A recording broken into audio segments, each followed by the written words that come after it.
ongoing of the debate for the purpose of today, for the remainder of today's sitting.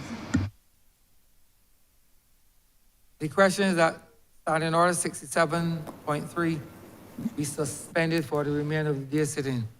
All those honorable members in favor, please say aye. Those against, please say no. We think the ayes have it. Standing order 67.3 is hereby suspended for the remainder of the day's sitting.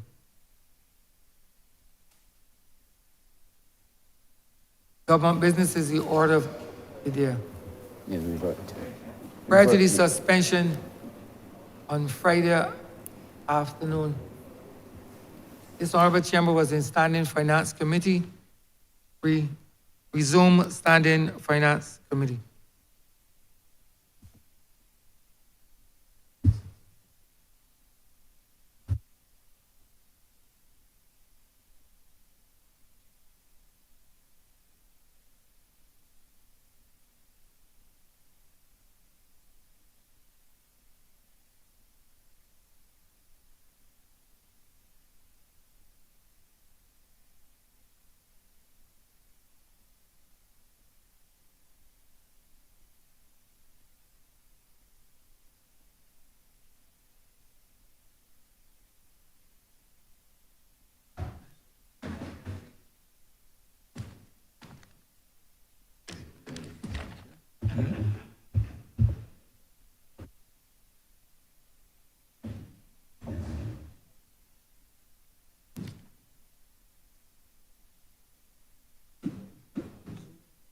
Yeah.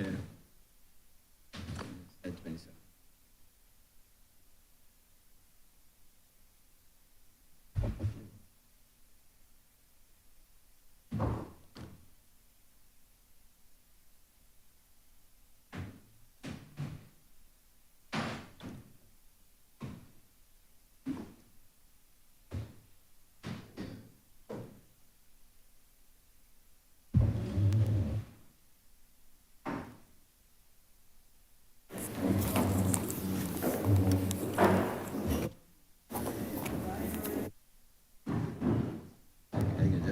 I can just say head 27.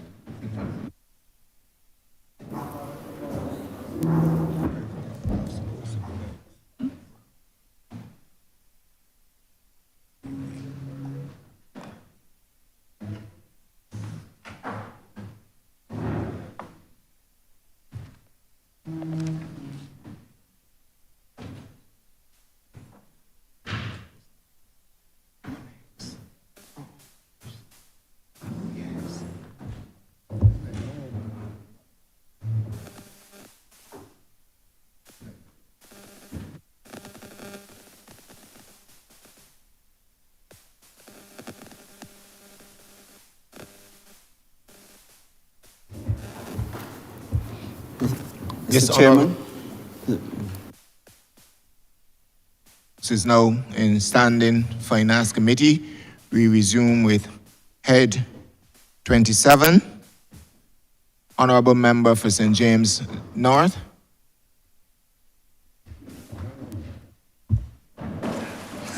Thank you, Mr. Chairman. Good morning to all, and Minister, Member of Parliament for St. Michael, West Central.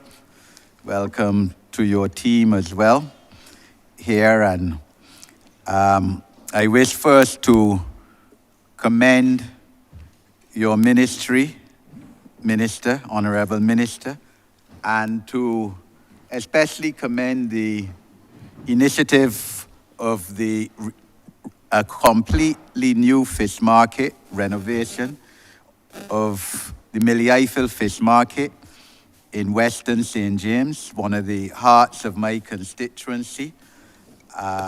In progress right now is the construction of a state-of-the-art fish market, and the fishing industry is, after tourism and perhaps construction, the main economic industry in St. James North.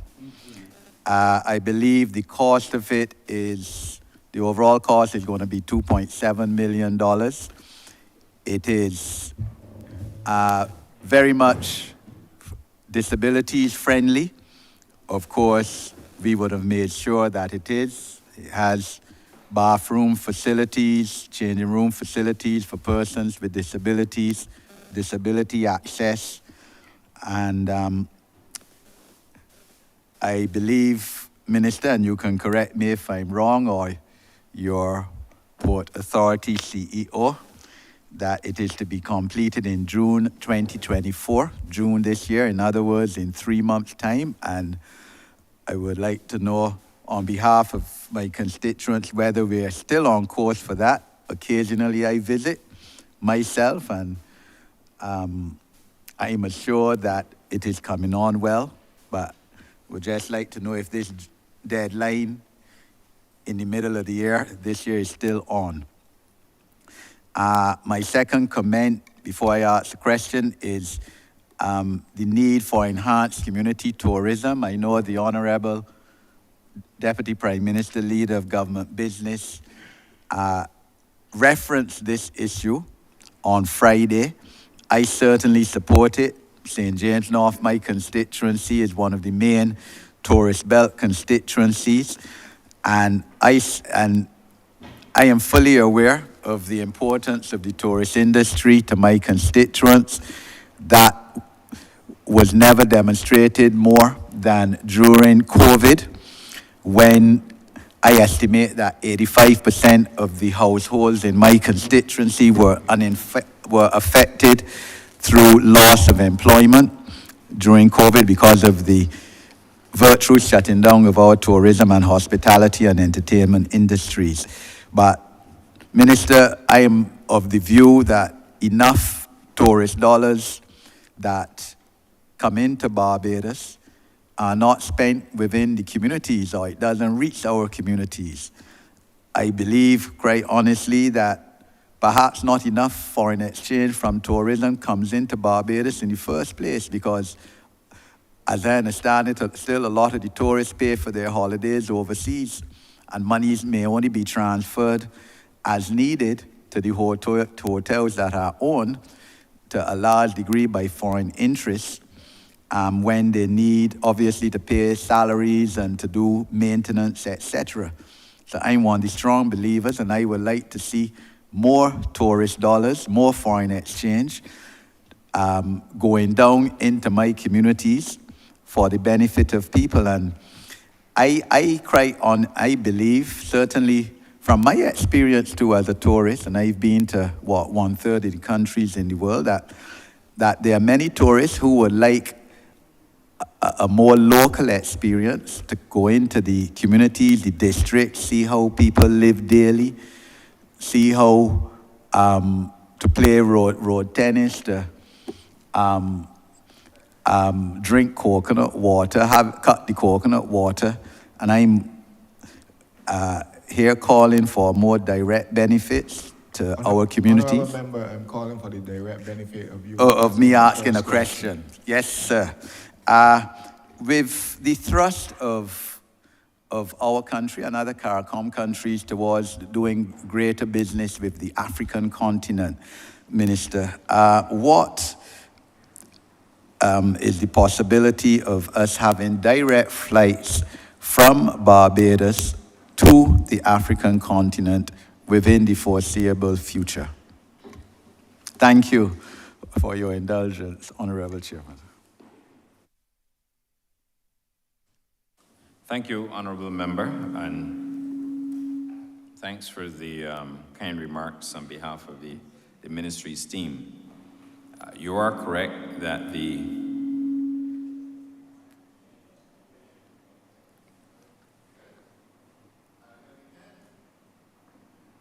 You are correct that the Millie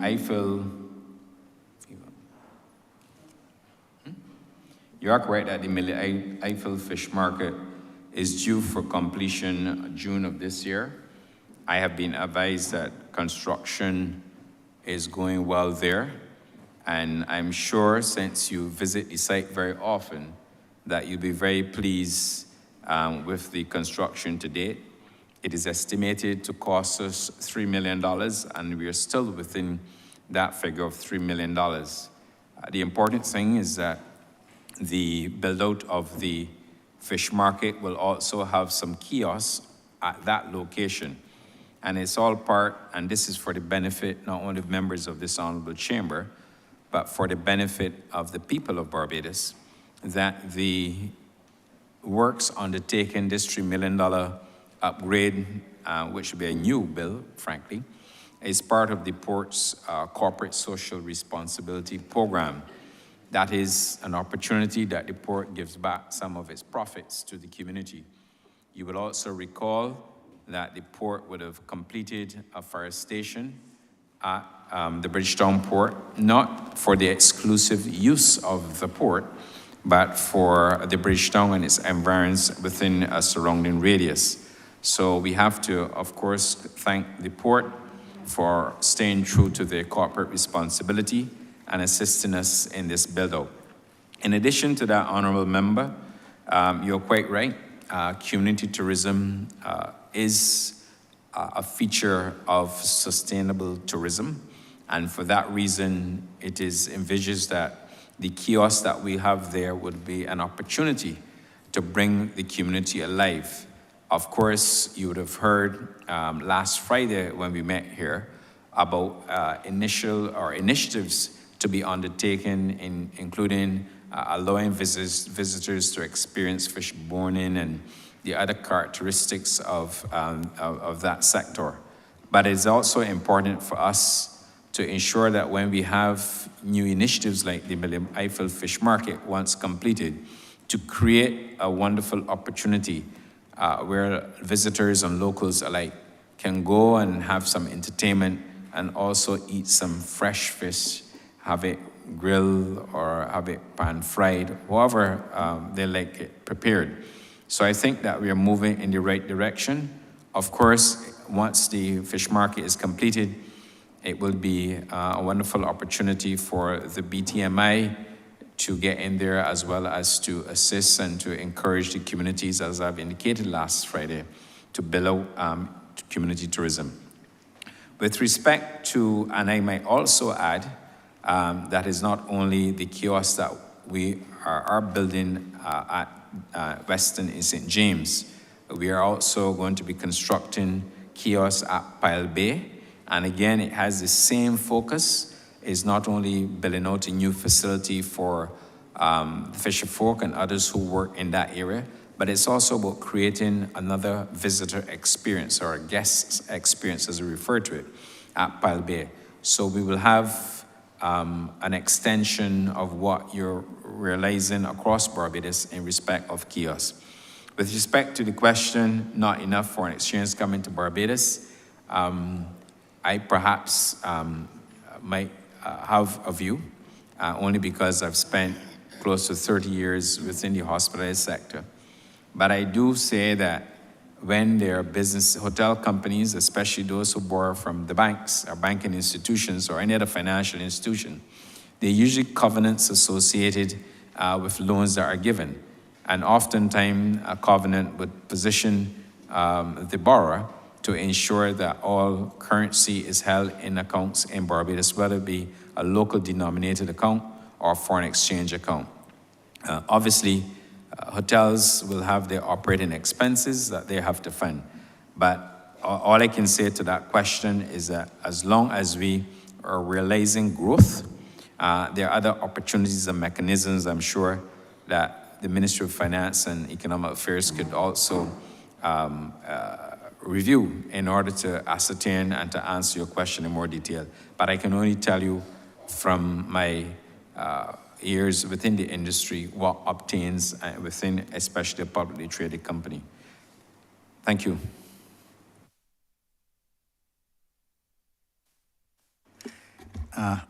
Minister, the issue of Africa, reaching out a bit more. Thank you. In respect of airlift out of the African continent, we are working we've had a number of discussions with at least 3 entities with a view of building out airlift into Barbados. Those negotiations are ongoing. We are, and we firmly believe that there are points in Africa that could redound to our benefit, not only for long stay visitors, but also for the cruise passengers. And therefore, and I had discussions recently where I also indicated to cruise lines executives the opportunity where we can drive business from the African continent. It will be a very good and noble idea for visitors and residents who live in Africa to come to Barbados, take a stay, of course, and then cruise the Caribbean and give them the opportunity to experience it. But it is a work in progress, and I do not want to say much more, Honourable Member. You know my style. Once we have it in the bag and it's all completed, then we'll make an announcement. But I'll say this, we have to have a sustainable platform in order to continuously drive business from the African continent, and that is what we're doing now. At the appropriate time, the BTMI will be making an announcement with respect to an officer that we would like to place in that market, because it's important that we do so in order to have a person on the ground coordinating and driving behind the gateway marketing, because if we're going to have a flight coming out of Africa, we have to be in a position to sustain it, and that's very important. It would also create an opportunity if we can get an airline or airlines out of Africa for the connectivity onwards, for example, connectivity onto the United States or the UK. And it would certainly reduce the travel time associated if, for example, any member of this chamber or any member of the public would wish to go to Africa, they would have to go up to United Kingdom, which is approximately 8 hours, and then they will have to go down if they're going to Accra, if they're going to Botswana, if they're going to South Africa. And you could well imagine, depending on the point, you can probably move from 6 hours maybe to 10 hours out of London. So we believe it is also central to what we are building out in Barbados, a hub, not only a hub for the Eastern Caribbean, but a hub for the African continent into Barbados. It also is a wonderful opportunity for us to drive cargo trade from Africa to Barbados. So if we can have the passenger and passenger load factor at a very good rate, and on top of that, if we can have the belly, as they refer to, of the aircraft with cargo, is going both ways, I believe it would be a win-win situation for Barbados. Thank you. Thank you, Minister. My second intervention relates to the issue of influencers, using influencers as a marketing tool to bring tourists to Barbados. People have asked me recently if we really believe that we are getting good returns on this. I don't know what are the terms of reference for them, but you see on social media, for example, during crop over, influence being utilized to try to market Barbados. Could you, through this Parliament, sir, tell Barbadians what really this is about? Thank you, Honourable Member, of course. Let me hasten to say that not all influencers who come to Barbados that we are paying for, because I know that there's a myth out there that once you see all the influencers out there and they're posting, that somehow the BTMI is footing the bill. I can tell you, including a number of celebrities who were on the island, the BTMI did not pay any monies to them. They came to Barbados, loved Barbados, I would say, enjoyed it, and they did a number of social media postings to the benefit of Barbados, including the famous DJ who came here over the holiday festive period. When we have familiarization trips to Barbados, commonly known as FAM trips, we always include, along with the media contingent, a number of influencers, media specialists, and we are very selective in how we go about with our familiarization visits. Those included on the team would be not only travel agents, travel salespersons or travel counselors from within the United Kingdom market. Depending on the market we are focusing on, we bring them here. And we also bring travel writers, because the benefit of having travel writers would be to expose Barbados as a destination within their publications, for which we can't pay. The other significant fact is that when we have influencers, and the influencers must be dedicated to certain target groups, it also helps us to get the message and to brand Barbados and to put brand Barbados in the marketplace. The only cost to us when they come here is if we have to accommodate them and if we have to provide meals for them. And we do that within a very short window. But believe you me, when I tell you as an industry veteran or former executive, it is worth it. Hotels also do it. They have familiarization visits to Barbados, and they do the same thing. So we're going to continue to focus on not only influencers, but other media personnel, and of course, the people who make the difference and sell Destination Barbados, the people who work in tour operator-based companies and those who work in travel agent online, and those who have the physical presence. So we will continue to do so, but I thought it best to let you know that not every influencer who comes to Barbados, and certainly the last set that you would have seen posted, and I really want to take this opportunity as well to thank them, because what they did for Barbados, like I said earlier, we can afford to pay for it within the realities of our budget. So big thank you to them. I would like many more to come to Barbados, enjoy Barbados, and continue to post all the positives that they posted about Barbados online, because it, once again, helps us to support. I mean, when you think about what we're doing, we're building out airlift capacity. And once we have airlift capacity into Barbados, it is also important that we do whatever we have to do behind the marketing gateway. And therefore, the influencers would be best positioned to help us. And therefore, we welcome them. And like I said, I would like even more to come to Barbados. Thank you.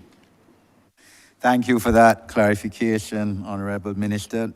And Honourable Chairman, my final intervention relates to people with disabilities and tourism. Honourable Minister, you would recall last year during estimates, I raised issues as to the need for employment of more persons with disabilities within the tourist industry, hospitality industry, entertainment industry, and the need for us to become, or for our tourist product, for which you're responsible, to be more disabilities friendly, so that we can attract more people with disabilities, international travelers, of which there are many, and of which they spend to a significant degree a lot of foreign exchange, because a lot of these individuals have acquired a disability through some negligence, act of negligence, whether road traffic accident, medical, whatever, and get large personal injuries claims.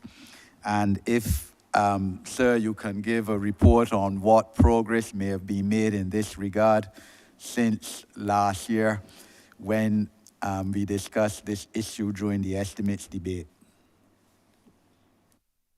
Thank you, Honourable Member. I would also like to remind you that a lot of the major brands that we have in Barbados, they have key brand requirements, and including those brand requirements, the company must have disability-friendly environment, and therefore a lot of those who don't have it, obviously in the numbers that we're looking for, obviously I am aware that they're making arrangements to do so. And like I said, these are major brands that must make provision because it's all part of their operating requirements. With respect to what we've done, I will ask Nicole Aline, who heads up the National Tourism Program, to respond to you. And I would also ask the head of the Product Quality Division, Lana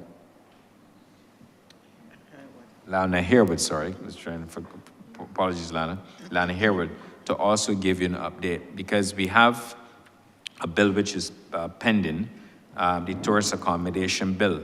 And in that bill, specific reference was made to the very points that you raised.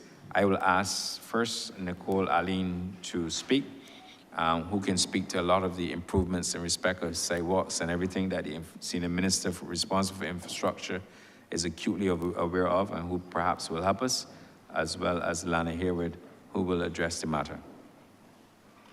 Ms. Nicole Aline. Good morning, everyone. Good morning. Thank you, Minister. Good morning again, honorable members of the House. My name is Nicole Aline, and I am the project coordinator for the National Tourism Program. To your question, Member of Parliament, under the National Tourism Program, we have an initiative called the Tourist Urban Route, which looks at showcasing our World Heritage property. And we made a direct intervention in ensuring that it is accessible by members of the disabled community, persons with disabilities. When we were designing that particular product, we had members of the Barbados Council for the Disabled accompany us on a walkthrough to show us what were the issues that needed to be addressed to ensure that they will also be able to participate in that particular product once it was developed. And we did that for that particular product. We did it as well for the Oystins product, which is also being developed under the National Tourism Program.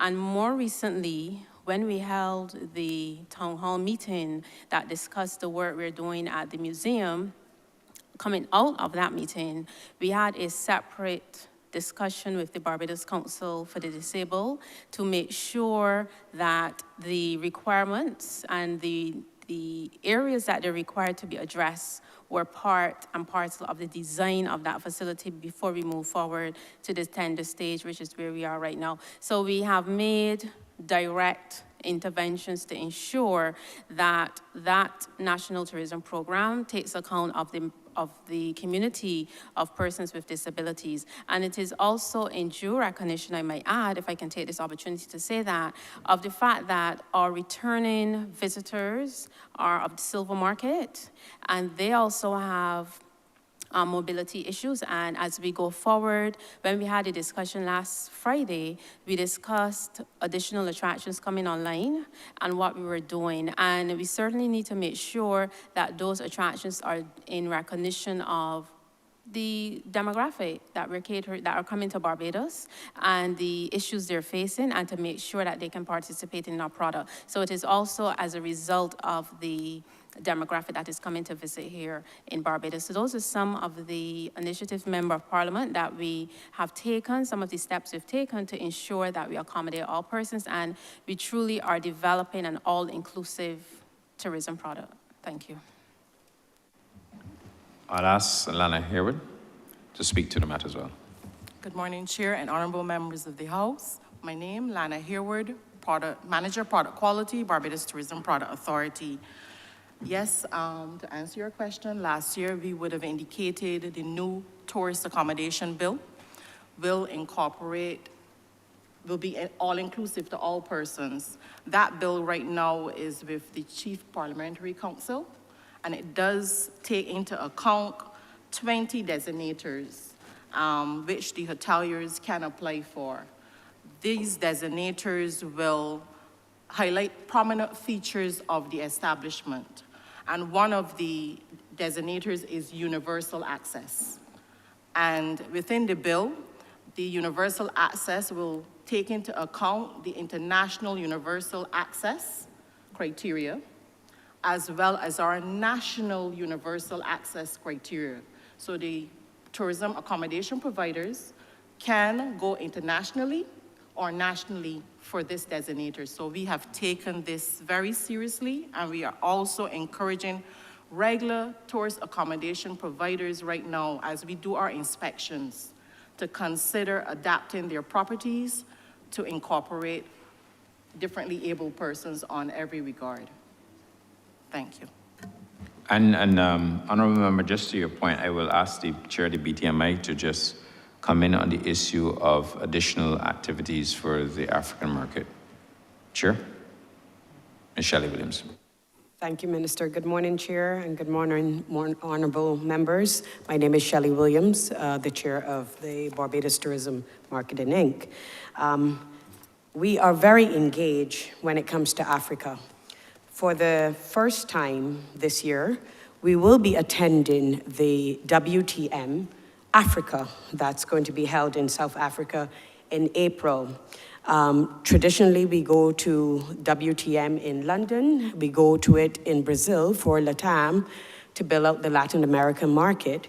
But now for the first time this year, we will be going to South Africa to attend the World Travel Market there. With this in mind, we need to be able to meet the travel partners there who is in the travel business. It is new market for us. So it's important to have legitimate, meet the legitimate partners in travel and trade, as well as talk to other airlines. We have been talking to some airlines at present, but we felt the need to attend their travel trade and establish one like WTM to make sure that we are speaking to the right persons and we have the right partners to build out that market. Thank you. Thank you, Honourable Chairman.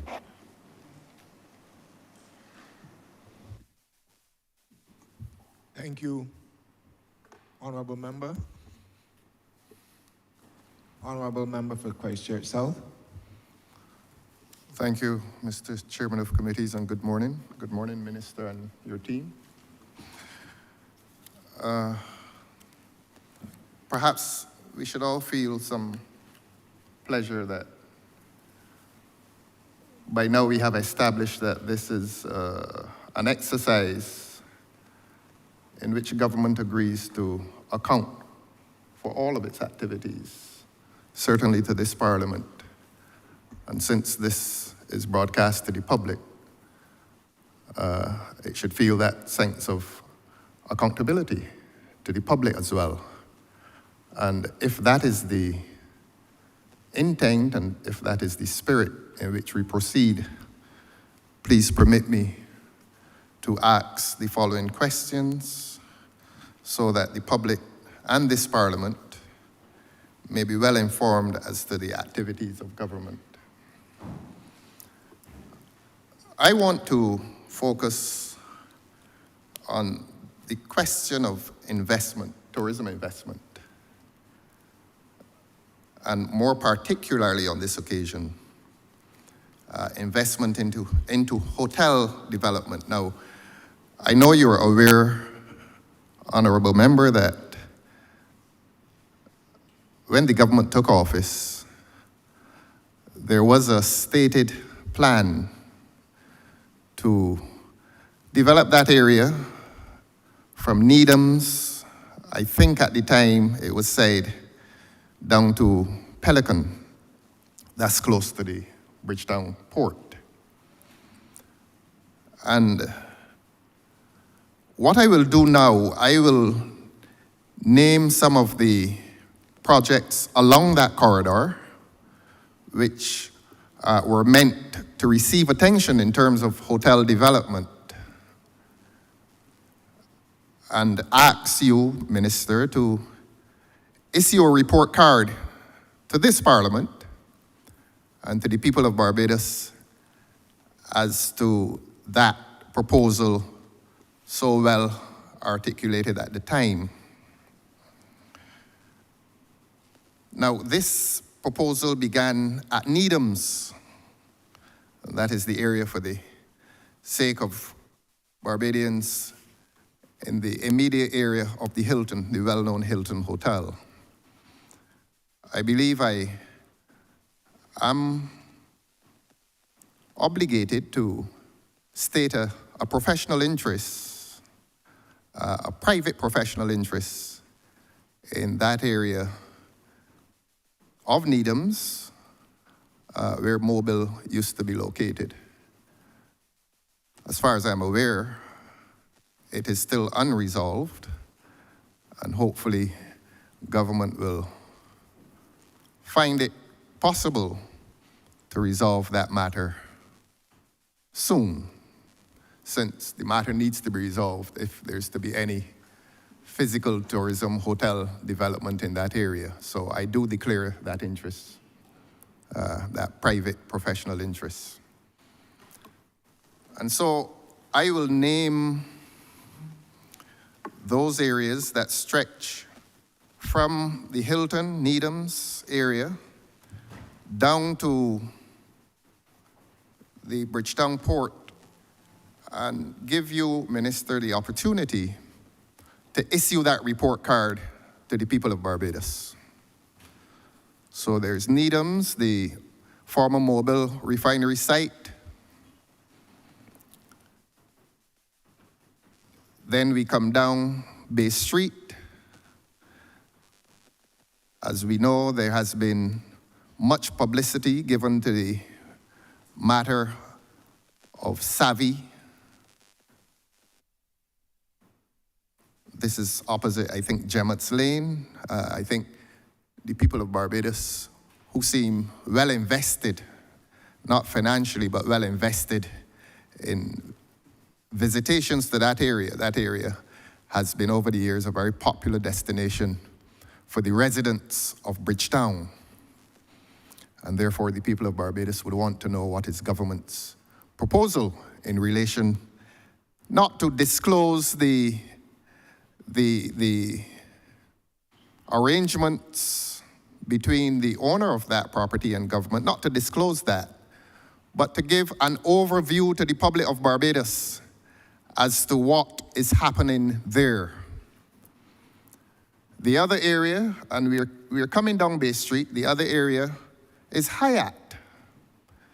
Now, Barbadians have observed this with an intense interest. And more than once, more than twice, and at least 3 times, separate ministers have told the public of Barbados that the Hyatt project will begin, and I quote, shortly. Now, again, the people of Barbados have an economic interest because that Hyatt property, and we shouldn't be shy about saying this, that Hyatt property includes public property.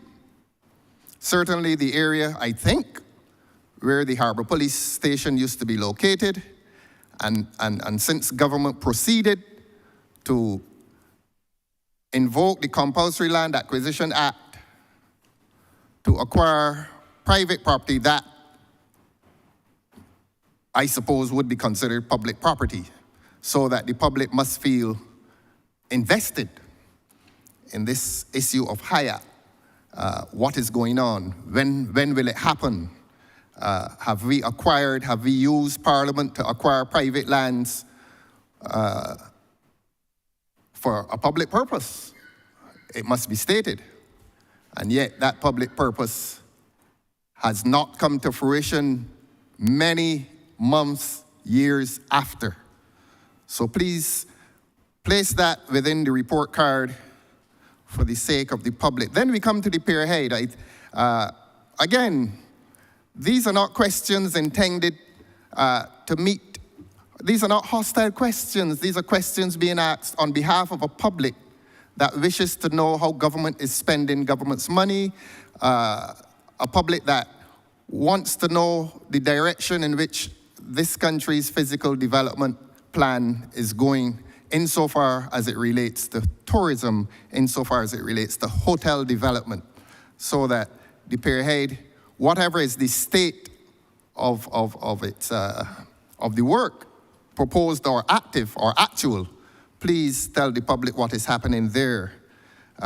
Please tell the public if there are any plans to utilize the boardwalk area, since certainly the boardwalk area, a beautifully developed area in Bridgetown, except that it only accommodates pedestrians traveling from the lower side of Bridgetown to the upper side of Bridgetown. So we'd want to know if government has some active plan to integrate that beautiful boardwalk project into Bridgetown proper, Broad Street, Swan Street, and so on, but more particularly the backside, no offense meant, the backside of the buildings that constitute Broad Street. Some time ago, I think the Honourable Member for Christchurch West came to this Parliament, and the Treasury building was dealt with as a building intended for some use. I think the public, not a lot appears to have happened, not administratively, but actively in relation to that Treasury building. Is it housing? Is it tourism? Is it housing for the sake of tourism? What is happening there? The public would certainly want to know, will it degenerate further than it is now while it remains inactive? So what is happening there? The stretch along Hink Street, that is worrying. That is worrying. And we speak as patriotic Barbadians that these old buildings, I believe still privately owned, seem not to be as well utilized as they could be. There seems to be a fairly conspicuous inactivity along that stretch, apart from a few shops and so on. We know what COVID did to work, the whole concept of work, and the disappearance of the physical office. And that is an area with so many buildings which may become a casualty of the COVID revolution in relation to the non-use of buildings. Tourism potential, perhaps. Please place that among the report card. And I don't know what would happen at Princess Alice. It's never been a project that one could have described as being successful. Leader of the opposition, Yes, please. Yes, Your Honor. So that, Honourable Member, please, if you follow, and I know you follow my question, could you give this Parliament and Barbados a report, including those individual projects that I've referred to? Thank you very much. Thank you, Honourable Member. I hope you don't cause me to get into trouble, because when I last checked, investments was not part of my portfolio. Mm-hmm. So I have to be very careful and be gated. Yeah, I appreciate that. But I believe, since you are part of the opposition, and to avoid anybody suggesting that I am perhaps running from the question or not prepared to answer, let me give you my take of it. Remembering, though, that I am not responsible for tourism investments. Yes, well, except, Minister, that they may not be coming. So you have a dual capacity. You are a minister and you're a member of the collective body called Cabinet. And that's why I no issue with that, and I'm prepared to give you my view on it. I appreciate it. But I also believe that you should not cross ministerial lines. Yes. In the form of good governance. Yes. And you, as a lawyer, you know better than I do about governance. And I appreciate your dilemma. Yes. But I also appreciate your generosity. Yes, but I'll answer you. Let's deal with first with Hilton to Bridgetown Port. And I'm glad you mentioned Hilton, because Hilton, as you know, is one of our national assets. It has given us, in my judgment, a very strong and bright and rewarding future after a period of less than spectacular performance under the previous administration. By that I mean the earning potential was still below what an owner would have expected as a return on the investment. But through a refocus and more strategic approach to the details of the profit and loss statement, which I mandated as minister coming in, the financial fortunes of that entity has been turned around. I will also very shortly ask the financial controller or finance director of the Hilton to speak to you and to give you additional details on that matter. Suffice to say that there's also an ongoing hotel refurbishment plan, which is obviously meant to ensure the physical and the aesthetic conditions of the Hilton Barbados property remain very appealing to our locals, and to our visitors alike, who from time to time obviously occupy the hotel. I will pause and I'll come back down as you've listed them, but I will ask the Finance Director, Mr. Nigel Whitehall,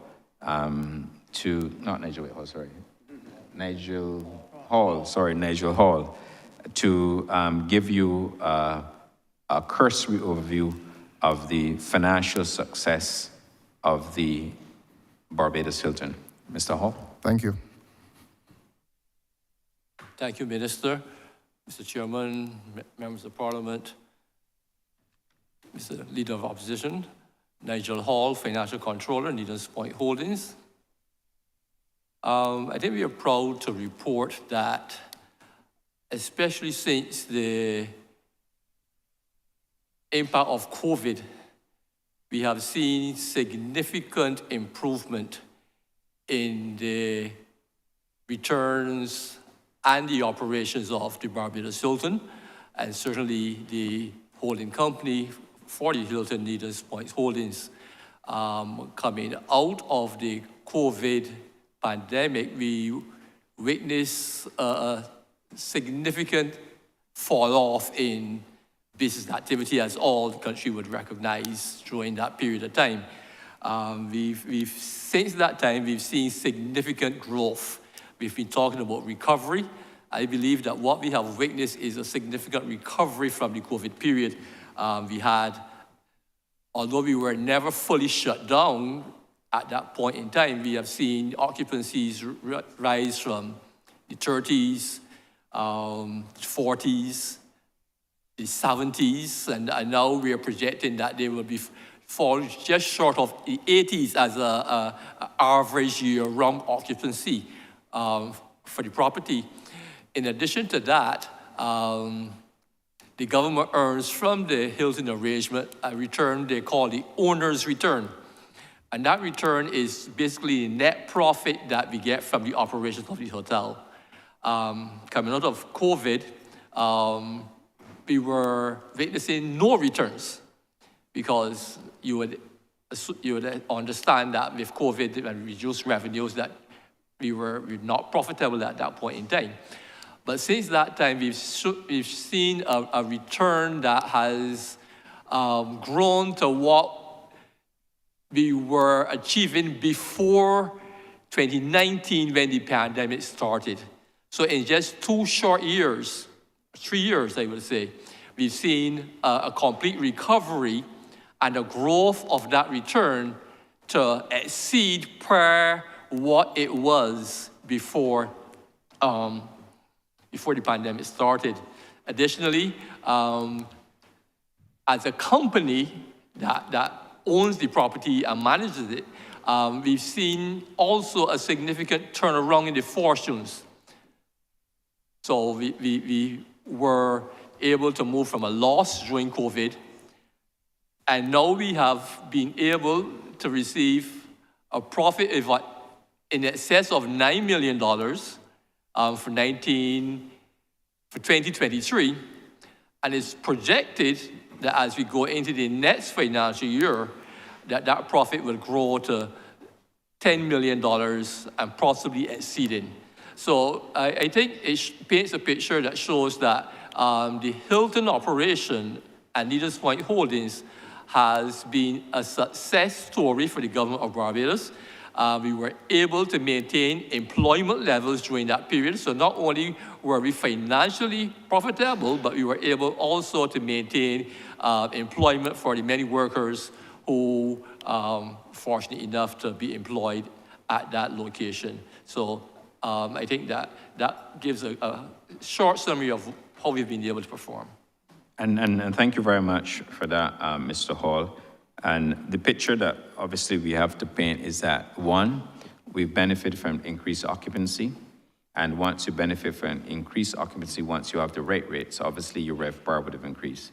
And as Mr. Hall indicated, the profit is on track, it's going in the right direction, and we believe that over time we will begin to see additional benefits. I must also let you know, Honourable Member, that there's currently being undertaken a feasibility study. And the objective of that study is to see how best we can expand the room inventory on that site, the existing Hilton site. And the view is that we have economic lands on the beach, and therefore it is currently reserved as a car park. How best can we build out additional room inventory on that site without displacing the car park, but looking at the view? You can have a car park below ground if necessary, but looking to see how best we can maximize. Because the challenge for Hilton, as we bring additional airlift into Barbados, is going to be issue where persons will want to be accommodated, including crew, because a lot of the US-based hotels have a requirement for crew operations there. So the feasibility, I will ask Mr. Hall just speak very quickly, very briefly to the feasibility study, but the feasibility study will also dictate what I announced last year in the estimates, that we are seeking to build out opportunities under a joint venture arrangement with partners. Because let us be very clear, the Hilton is owned by the people of Barbados, and the Hilton will remain owned by the people of Barbados. But what we're looking to see is how best we can enter joint venture arrangements without Hilton having to incur, Needham's Point as the owner, having to incur even more debt. Because as you would appreciate, if you can get equity, it reduces obviously your interest expense and the principal, and it improves your EBITDA performance, earnings before tax, interest and depreciation. So that's what we are focusing. So just very briefly, Mr. Hall, if you can touch on the feasibility plan, please. Yes, Minister. As the Minister rightly said, the board of Needham's Point commissioned a feasibility study to see if it would be financially,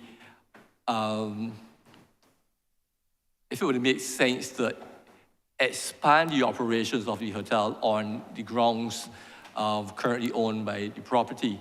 And we were able to get a preliminary report on that study, and it has indicated that if we were to expand the number of rooms on that location, that it would be a very successful venture, very profitable venture. So that has given us the green light now to explore options in further development on that location. Of course, that's just a preliminary study. It has to be developed further. The board will have to look further at the type of room, the number of rooms, those types of considerations.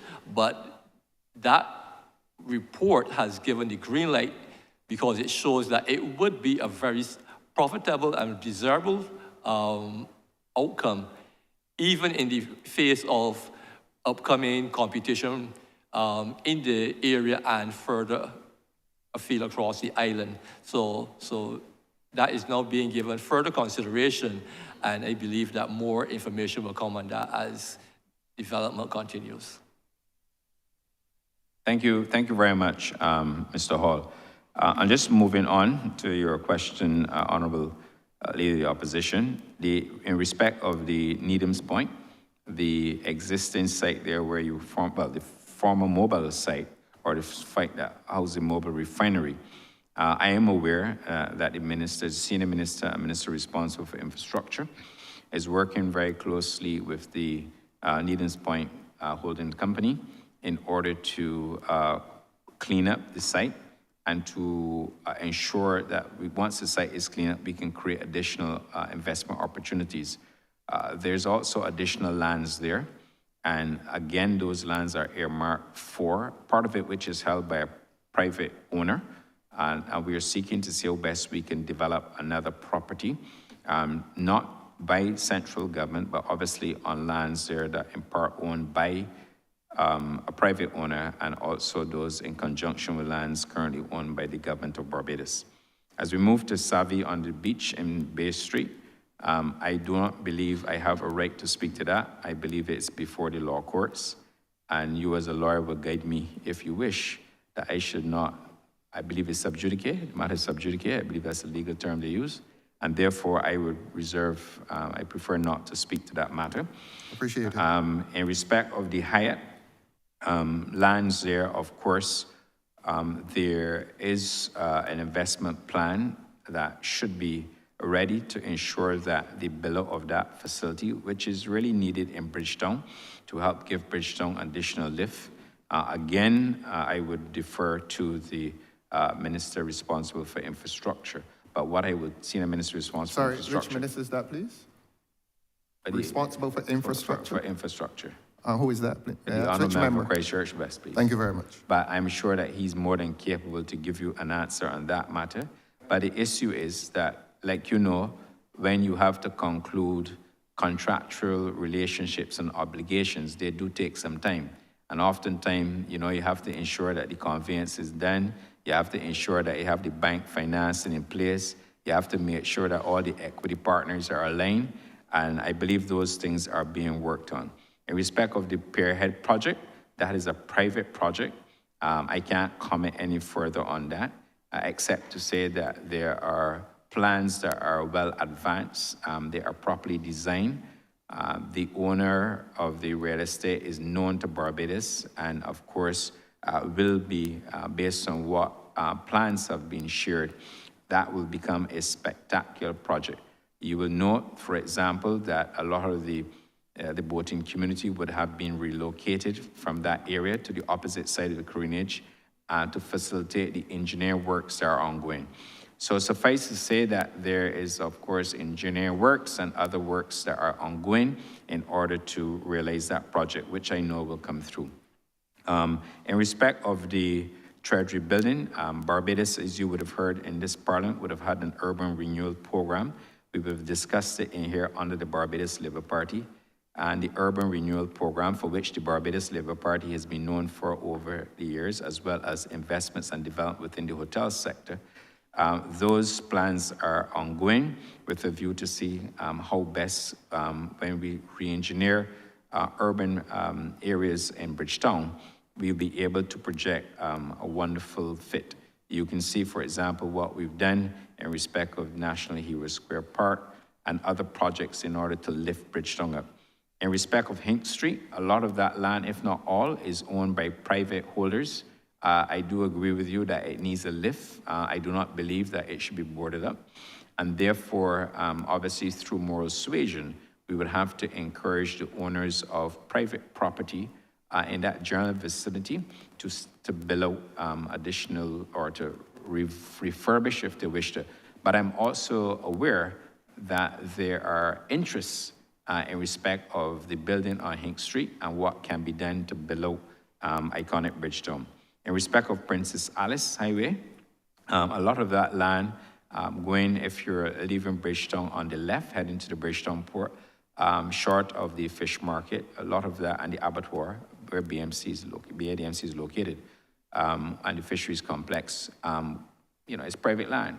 But what I can tell you, on the area near the heliport, because we had to relocate a number of the members of the boating community from that area to bring them away from that area to facilitate the construction that will start there. The port undertook an expansion program. I'll let the Chief Executive Officer of the port, Mr. Jarmary, speak to that. And it's about protecting the boating community to ensure that they have the relevant berths that they can facilitate. And obviously, it's a critical part of our tourism infrastructure below and spend, and therefore we're doing what we have to do to protect it.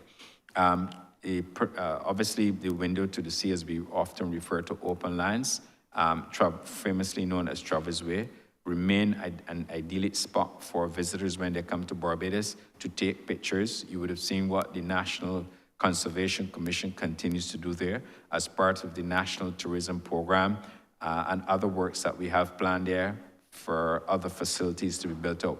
Not to obstruct the view, Honourable Member, but to ensure that we have facilities, especially when locals and visitors alike go to visit that area.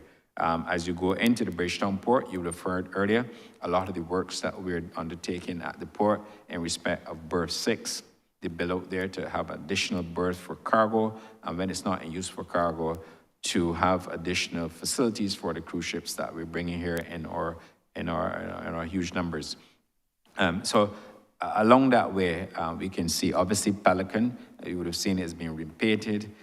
You still have a lot of locals and tourists in that area.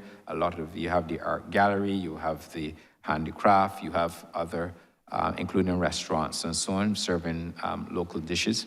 So we will continue to build out, and I will ask the CEO of the port just briefly to speak to the issue in respect of the boating community not too far from where the helipad is located. Mr. Jean-Marie. Thank you. Thank you, Minister. My name is David Jean-Marie, Chief Executive of Barbados Port. As Minister indicated, we have facilitated the Pierhead Development Project by working with our tenants, the boaters there, the monohull and the catamarans and the large party boats, and relocated them away from that location, which is part of the project. The monohulls, the smaller yachts, have been repositioned to the inner careenage fully. We have employed additional persons to lift the bridge so as not to inconvenience the members who need to go out. At the early times, we've had 1 or 2 instances where there may have been delays, but for the most part, it has worked quite well. We have also improved the facilities to the north of the careenage for the catamarans. We've spent about $1.2 million in ensuring that the catamarans can moor alongside with the various facilities for water, electricity, and parking for the guests drop-off. With respect to the party boats, we've built out the location south of the fish market, adjacent to the heliport area for those large party boats at another cost of about $1.3 million. So we paid substantial sums, approximately $2.5 million, to reposition the various boats that are adjacent to the Pierhead location in order to facilitate that project, but ensuring that those tenants are comfortable. And one other point, and related to hotel investments, and since you're on that topic, I would want to say to you and to other honorable members of this House that when we were here on the last occasion in the chamber, in the Standing Finance Committee, I had made a commitment to our divestment program in respect of Hotel and Resorts Limited. Obviously, I gave the assurance on that occasion that that was part of our remit, because we have to ensure that we have hotels in Barbados that are profitable and productive, and those that are very valuable assets to the Barbados taxpayer and to the economy.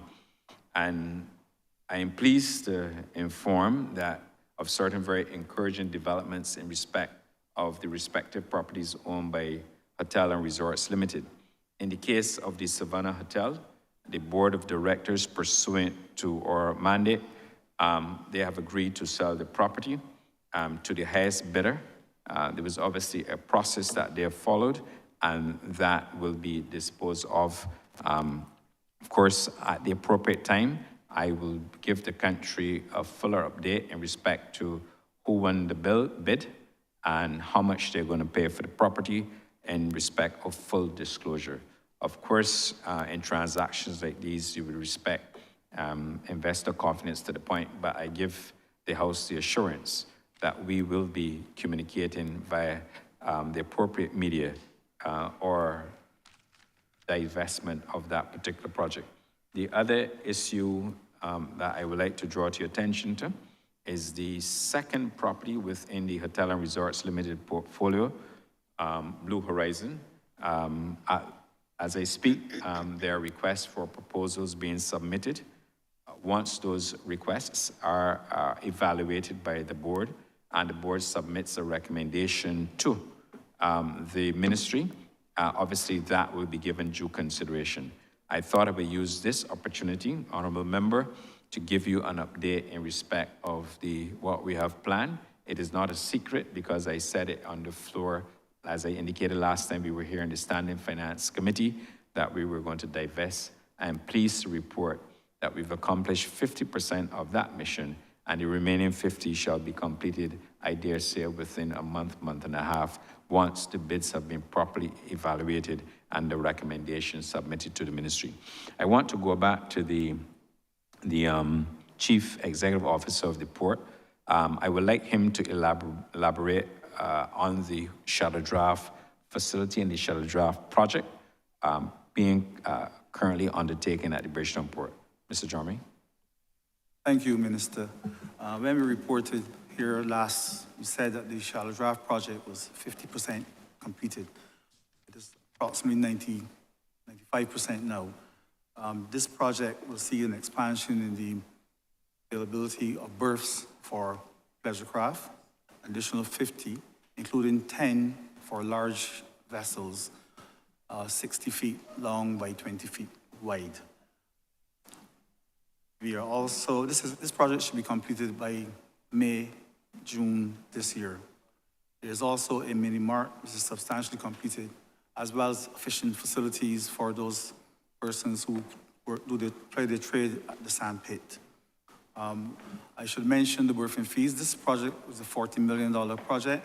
It has provided significant enhancements, including wave attenuation structures to deal with the waves that come into that during the north swells and so on that create problems in that area.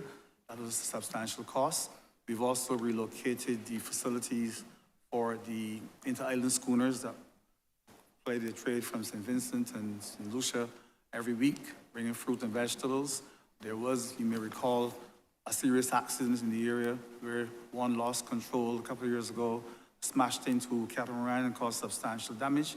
We've relocated that facility to the outside of that area so that we improve the safety of the operations in the inside of the shallow draft area. As a result, we've had to adjust fees, and we are having ongoing conversations with the tenants. We are trying to bring them in line with what is happening internationally and in the Caribbean, structure of the tariffs, where we were charged by lengths and so on, rather than what we do currently. It is obviously an increase compared to what was being paid before. We've offered the existing tenants a 25% discount for the first year, followed by a 10% discount for the following year. We are still having the conversation, as it is indeed a bit of an increase compared to previous years, but we have to move to recover some of the investment in a reasonable manner. Thank you for that, and I also give the pleasure craft operators the assurance that I will also be engaging them to ensure that we see a greater opportunity for us to complete it. But one thing I would like to suggest and to make the point here, the whole issue, because there are a number of small business persons who are involved in pleasure craft operations, and I want to give, who are called, the so-called small man. But these entrepreneurs are being given an opportunity at the port. And we are going to continue to create increase and certainly stronger linkages regarding the cruise ships for the taxi operators, for the pleasure craft, for them to get more business, for the local farmers and other providers of goods and services. So the whole issue of, as I said last Friday, I want to see now a pouring down, not a trickling down, a pouring down of benefits and additional business for what we call in Barbados, so-called small man. And we're going to work to accomplish that. And therefore, it is critical that we continue to listen and we continue to improve the operations. Thank you. Thank you very much, Minister, for your sobriety, calm, and maturity.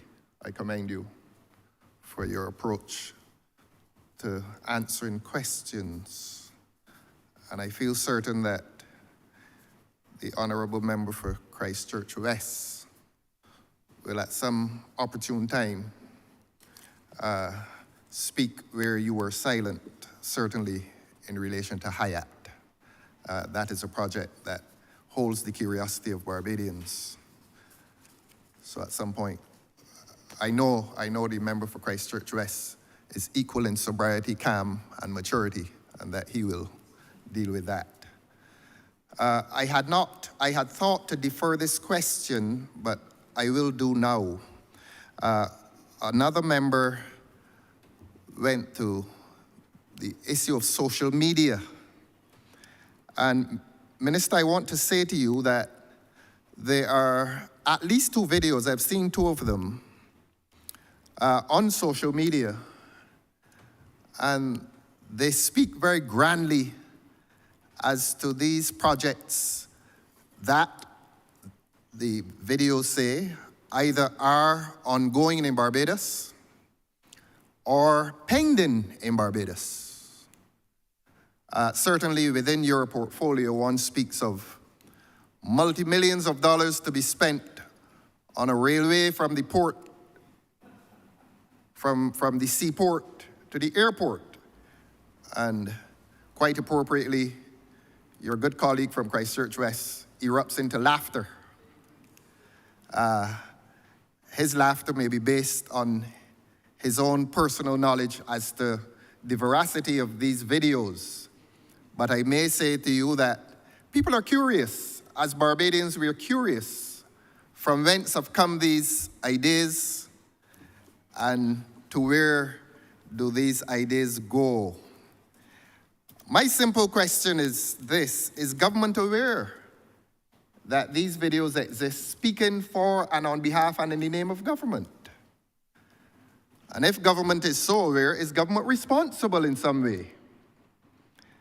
And if government has no association with the videos, are you, Minister, in your calm, sober, and mature way, prepared to disavow these videos that have captured the attention of Barbadians and captured the attention with great curiosity residing in our bosoms at this point? What is this about, Minister? Honourable, I don't know the video to which you refer. I don't know of it. And You may be traveling too much. And I travel often as I should in the interest of Barbados. And as you quite rightly would have heard in this chamber, if you don't go to destination, you won't be able to get an additional 65,000 seats. I might add, perhaps this morning, and perhaps this morning I should also tell... Seats or passengers? Sorry? Seats or passengers? We're bringing the aircraft capacity here. Oh, I see. Once we get the capacity here, then we will convert. Of course, we will convert them to passengers. But suffice to say, the fact that the airlines have the confidence to put as many aircraft and to put as much airlift as they've done on the route tells us, one, that there's demand, strong demand for Barbados coming out to the United States and other markets, and in particular that they see opportunity for them to sell. I mean, an airline will not put an aircraft on a destination or route if they believe they're going to lose money, and certainly they will not lose money on the route. The other thing which I wish to share with you is that United Airlines commencing this Thursday, coming out of Newark, New Jersey airport, we will have additional seats coming in from that sector, that airport. United will be providing a daily service from this Thursday, March the 7th, until May the 1st. That will bring to Barbados an additional 9,845 seats into Barbados seating capacity. Of course, we will have to, you can only analyze the load factor once the plane touches down in Barbados. But based on what they have done, once again, is a signal, the confidence that the reports in Barbados, the strong demand that they're seeing. You recall that this United Airlines flight of Newark, New Jersey, only came here once a week. But between March 7th and May 1 of this year, there will be a daily service, like I said, totaling 9,845 seats. I should also let you know that the JetBlue service out of Boston will be moving, we're moving to a twice-weekly service. This represents a 50% improvement on what they're offering out to the Boston region. So effective, what I'm saying, Honourable Member, is that in this year, And going into, yes, continuing to the winter season and post-winter, you will have an additional 12,545 seats. Now, if we can maintain that inventory, plus the 65,000 coming, already you would have seen that we are looking at about 77,000 seats already. Now, beyond that, we are also in further dialogue and in discussion with airline operators. And since you mentioned about travel, I will be leaving this afternoon to go to ITB, again, to meet not only with hoteliers and other tour operators, but I will also be making a stop, I believe, for a couple hours in the United Kingdom to have discussions again with our major airlines. All this is being done, Honourable Member, to ensure that we drive the capacity. Now, once we have brought the capacity, air capacity to Barbados, no association or nobody can criticize this government for lack of air seats into the destination. It is now up to those who are marketing their hotels to ensure they do like what Sandals and other hotel companies do in order to secure their base on the airline, on the particular aircraft, to ensure that they also fill the occupancy. But one thing we will not be blamed for, because we provided the airlift, is that the occupancy should go up. So it's up now to the people in the hotel sector who market the hotels to take advantage of all the airlift capacity that we've brought to Barbados. And like I said, I haven't finished yet. I'm going to be on the road trying to get additional airlift into the destination. Thank you, sir. Thank you. And just as follow-up, given the chance, I suspect you would want to make the distinction between seats and passengers, 77,000 seats. In your capacity, though, I'd like to follow up and ask quickly, making your projections, what would be the ideal percentage occupancy of those 77,000 seats? What would you consider a successful venture in terms of filling those seats? What percentage would you consider acceptable? Well, sorry. The issue obviously is, the question is, do we have the carrying capacity in Barbados to drive what we're doing in terms of air seat capacity in Barbados? That's when it's a capacity accommodation. We do. And oftentimes you would hear in the news reports suggesting where people saying, well, hotels aren't full or we're at 50%. Truth be told, we have to get better at forecasting, and we have to get better at recording actual occupancies in hotels. Right. You know, oftentimes you hear somebody saying, well, you know, business is down, but you don't get the information. But what we have to do now is to move to a platform where occupancy is reported either to the Barbados Statistical Service or some other independent body, so that you can get a feel for where you are. Because if you're driving the airlift to the destination, there should be no complaints. Certainly, if you take the example of Virgin Atlantic, they put an additional 2 aircraft on the Barbados route between January and March. And I can also tell the Chamber that they've committed to us that those 2 additional services will continue through 24-25 winter season. So they too are seeing the demand. But if we are having this increased demand, the passengers are coming. Like I said, the plane, Virgin and BA and American, the others, not going to fly empty planes to Barbados. If they see a dip, of course, they will pull a move. So the issue for us is how best can we account? And we have to account not only from what we call the traditional accommodation sector in hotels, but we also have the Airbnb, we have the Vrbo and other platforms that provide a booking engine for people to come to Barbados. As I walk around Barbados and people congratulate the BTM and the ministry and myself for the work we've done, they will say, look at the beaches. You can't, you know, when you go to the beaches, they're crowded. When you go into a restaurant, you can't get a booking. They are staying someplace. And they're staying oftentimes not only traditional accommodation sector, but like I said, in the Airbnb Vrbo type. We have to find a way to account for inventory at those properties, and obviously we have to work collaboratively with, the Beta Group and the BHTA to ensure that we have a platform. It also, frankly, helps the ministry to plan. When I came to the ministry, a pet peeve of mine would have been data, because in order to make commercial decisions, you must have data. And therefore, if you have the data, you can make informed decisions. And therefore, we are moving gradually. We don't want to twist and bend any arms, but we're moving gradually to see if we can get that data, because it helps us.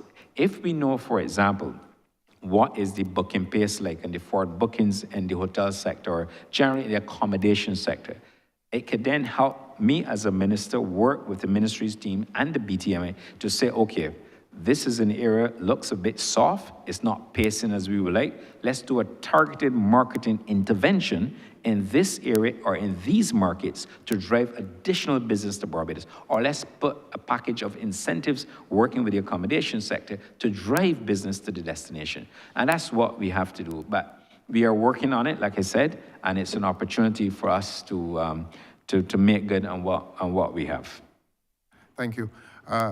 So that your statement is that we are weak in terms of forecasting, except that I was still hoping to press you, Minister, into saying whether you would find 60% occupancy of those airplane seats, 70%, 85% acceptable. When one considers, and you will correct me if I'm wrong, since I'm not omniscient,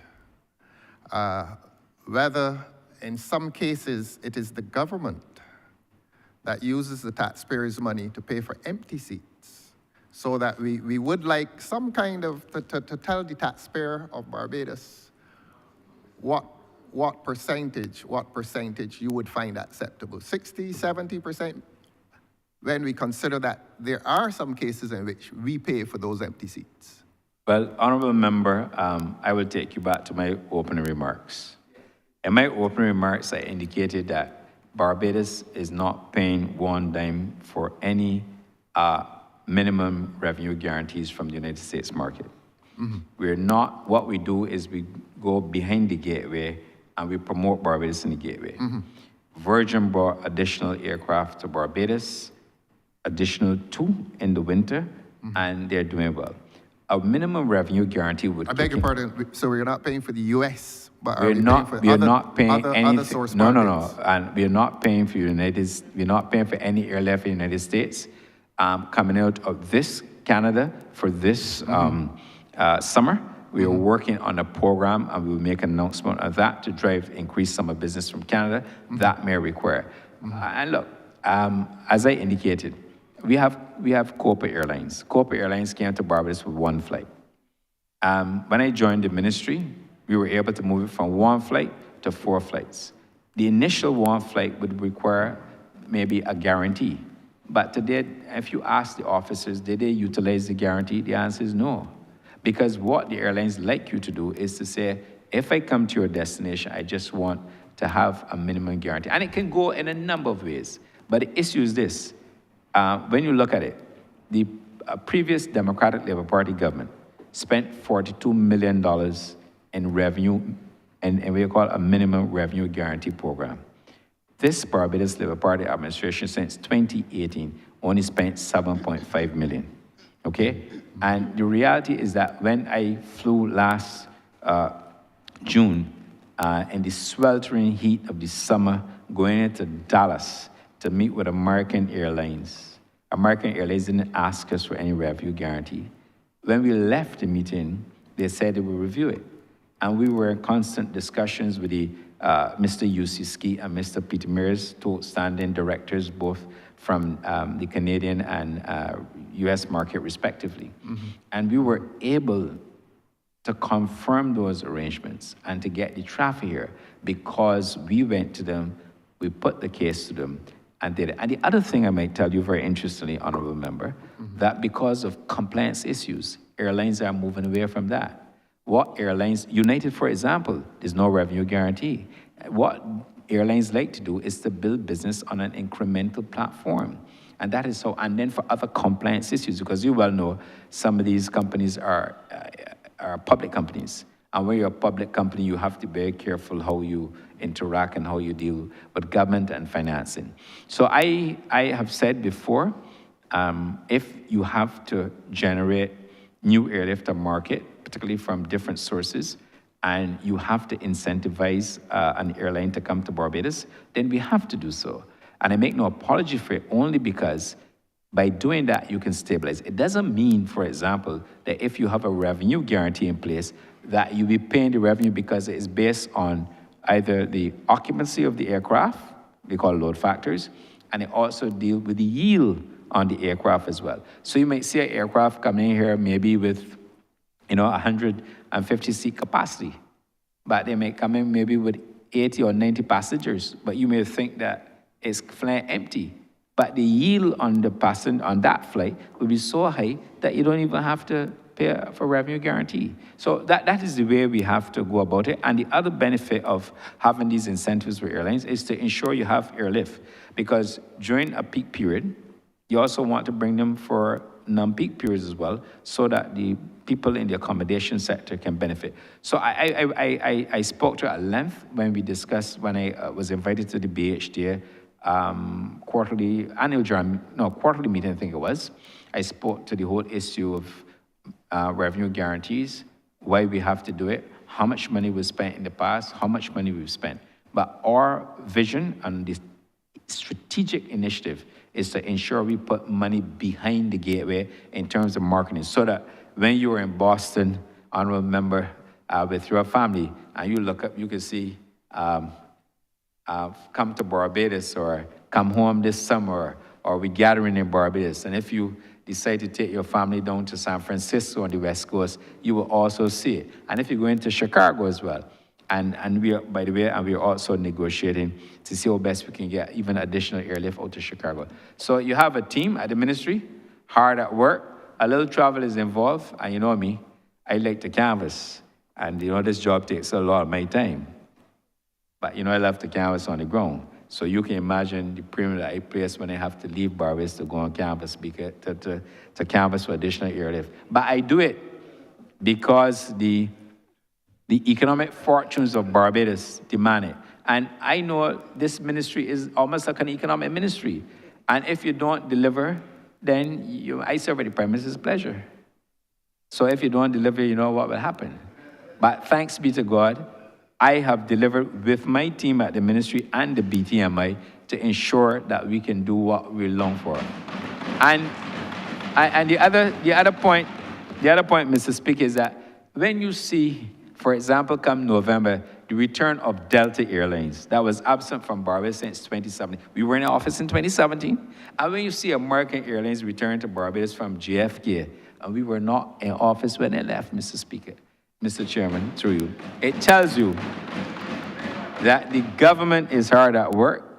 And I must also, for the record, thank the Prime Minister for the support that she's given the BTMI, the ministry, in order to execute the mandate. But when you look at it pound for pound, I believe even you, Honourable Leader of the Opposition, will conclude that we're working hard, and as you describe it, in the patriotic interests of Barbados. Thank you, sir.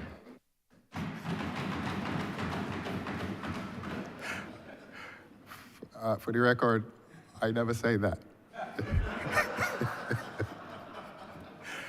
But a discerning public, I beg your pardon?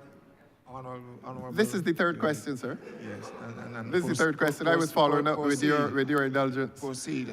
I don't know why the take honourable your member sides. for Christchurch East is intervening. He came late. You do not. Don't be distracted by him, sir. Distracted by your sides. I'm protecting you from him. I'm protecting you from him as well. Proceed. It with is the mutual. question Thank you and so much, sir. Inform Barbados as you seem Yes, to want to I do, think he's heard you. telling them things they already know. Thank you.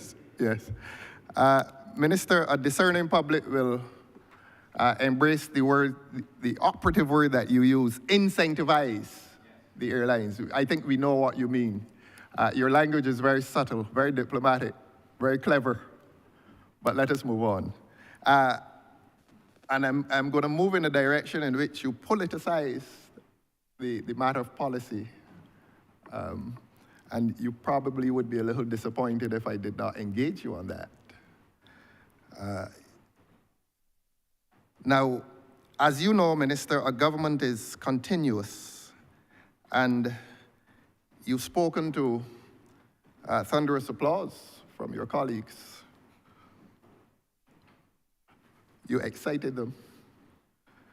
And they're probably excited because this government is able to embrace what previous governments did and did successfully. So that I hope that applause would extend to the penchant for embracing past projects and appearing to have success with them. There's GOL, G-O-L, that's an airline that was brought in prior to your administration. There's Avianca. There's Copa. And to move away from the airlines, there would be an IDB program for tourism. I'm sure you know of that. There's the Sandoz investment, all done prior to your dispensation. The Indigo investment, well embraced by the present government, and we congratulate you for your ability to embrace. And then there's the airport, seaport redevelopment, warm embrace by this government, and we congratulate you for that ability to embrace. But we know that in relationships, the embrace is not consummation of the relationship. And then, you know, the public can easily get the impression with this government's excitement over St. Philip that this government started the Sam Lords project. Somebody who is not careful with his vision and general knowledge of things in Barbados, the Honourable Member for Christchurch West, he also has a very warm embrace. And, but you will admit, Minister, that these projects and the Sam Lords project was begun long before you had the privilege of occupancy in this place. So that this is an opportunity for you to say that your embrace of these projects is an acceptance of the visionary policies undertaken back then, and that you as present minister are now happy to accept and to embrace these projects, even if you do it as your own. But you're not like that. But you're happy that these projects came along and fell into your warm embrace. Well, honourable member of the opposition, you know, and I have come from the corporate sector, and perhaps I should probably give you a more commercial perspective. Yes. Oftentimes, you might have a roadmap, but there's some people who don't know how to get the roadmap. And I believe the last administration had a roadmap in words, but could not deliver it in actions. I take you back to your points. You know, you can also have a chief executive officer who is competent and who can realize the objectives of the company, and there's one who will struggle to do so. I believe it's fair to say that this Barbados Labour Party administration has charted a proper course for tourism development. We had record numbers in 2019, and I am convinced that as we go forward, if I'm still minister or there's another minister, that the Barbados Labour Party government, the administration that I'm a part of, will also see record numbers of arrivals into Barbados. But let me take you back to GOL, for example. It was a Brazilian charter. It started on the last administration, and it ended under the last administration. Avianca started on the last administration, ended under the last administration. COPA, the officials here from BTA can correct me, COPA started under this Barbados Labour Party administration. And it started because when I came to office, I felt it necessary to build out a Latin American strategy. And the Latin American strategy has worked. In fact, if you look at the arrivals for January, Latin America has the most significant growth through Copa Airlines. And I made the point in my opening remarks that if you look and see where the source of business came from, it came from Argentina, it came from Costa Rica, it came from those areas within what we call Latin America that can drive business to the destination. The National Tourism Program, as you well know, yes, that was a program that was negotiated by the former administration. But if I had my way, you can't renege on these things, but if I had my way, I perhaps, if I were at the time a minister, I perhaps would have asked and directed for certain things to be done, which could improve, for example, the national tourism offerings. The Sandals investment is widely known. Sandals is what it is. The reality is, if you ask Sandals now, are they doing better today in this environment versus the previous environment? Are they making more money that gave them the confidence to expand? And that's the point I made. You have sometimes a competent CEO, and oftentimes you have one who just can't get the results. I'm happy to say that government is a continuum, and yes, there are projects that the former government would have inherited from the Barbados Labour Party. Some of them they didn't execute well, others they may have. But the reality is that this government, through very strategic initiatives, have helped to ensure that notwithstanding we are coming out of COVID, that we are recovering, but we have to look beyond recovery. And that is the strategic focus of the government and the Ministry of Tourism. I hope I would have answered. And when you look at the growth as well, Honourable Member, the Governor of the Central Bank has reported on the growth, and the growth of the sector is going in the right direction. And touch wood, we hope that it continues for a long time. Thank you, sir. Yes, and you did exclude Sam Lords, but that's okay. I didn't want to share my thoughts with you on Sam Lords. No, please don't. But we can do that on the developmental level in terms of the strategy. Yes. But I reserve those comments Yes, on another occasion. the government's ongoing test right now is Hyatt. That's the government's ongoing test. As compared against Sam Lords, Hyatt, nothing is happening there. So that is this government's ongoing test. I don't think it's fair to say nothing is happening. The hotel is open.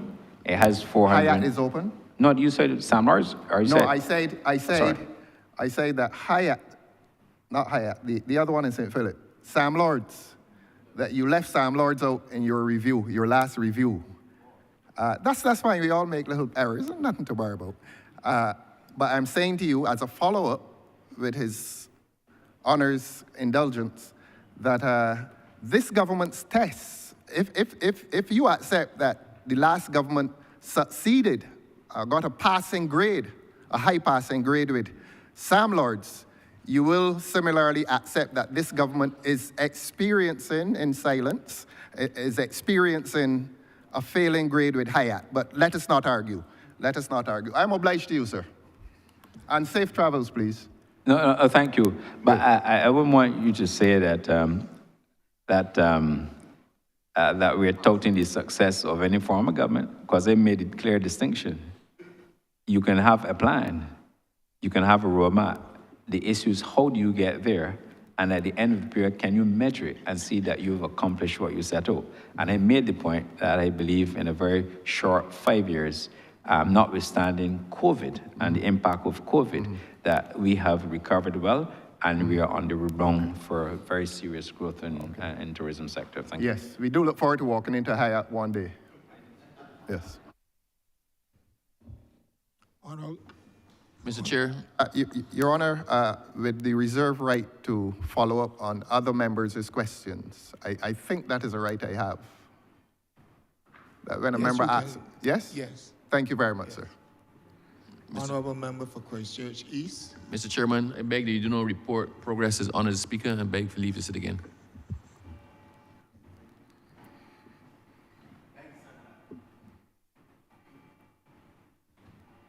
The question is that I do not report progress to His Honour the Speaker. Beg for leave to sit again. All honourable members in favour, say aye. All members against, say no. Methinks the ayes have it.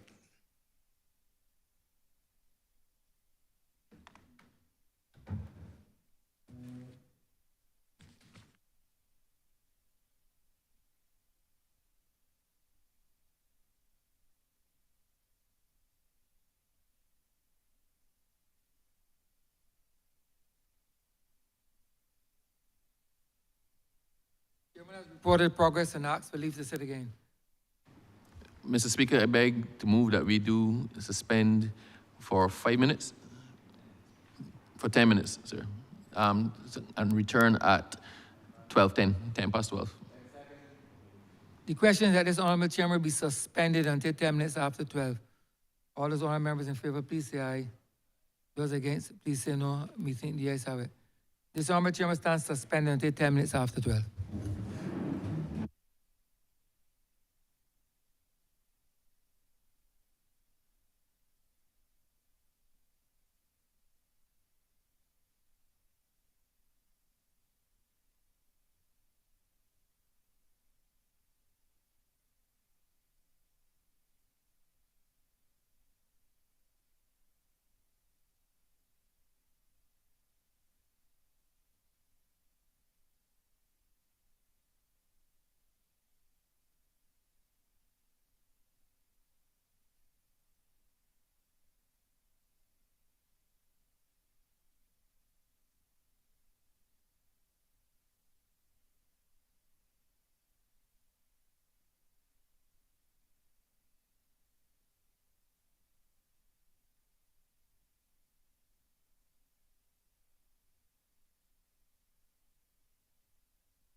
Before we revert to the Standing Finance Committee,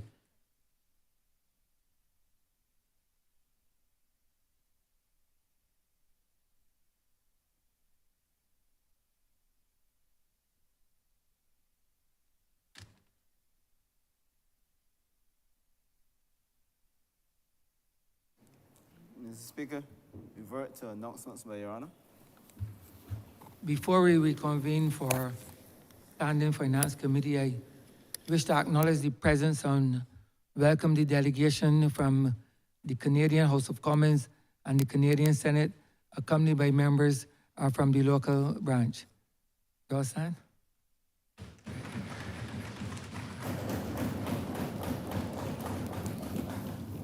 Revert to government business. Revert to government business. Prior to the suspension, we were in Standing Finance Committee, and we revert to Standing Finance Committee.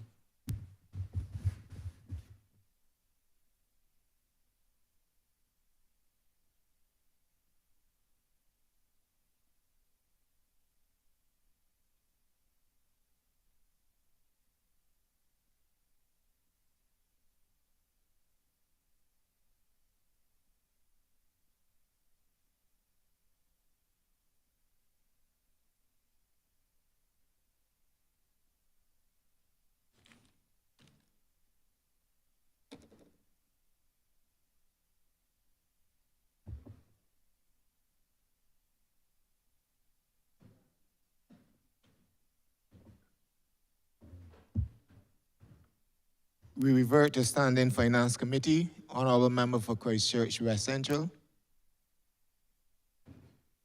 Thank you, Chair. Just want to ask one question, and that's it from me. I would be remiss of me as Minister of the Environment not to ask. It'd be remiss of me as Minister of the Environment not to ask a question about the environment. I know there's something called mindful tourism, where at BTMI would have partnered with a company out of Europe to have this whole concept of mindful tourism. I, as minister, would call it green tourism. And I know there is a trust for your ministry's perspective to have a green touristic approach to your mandate.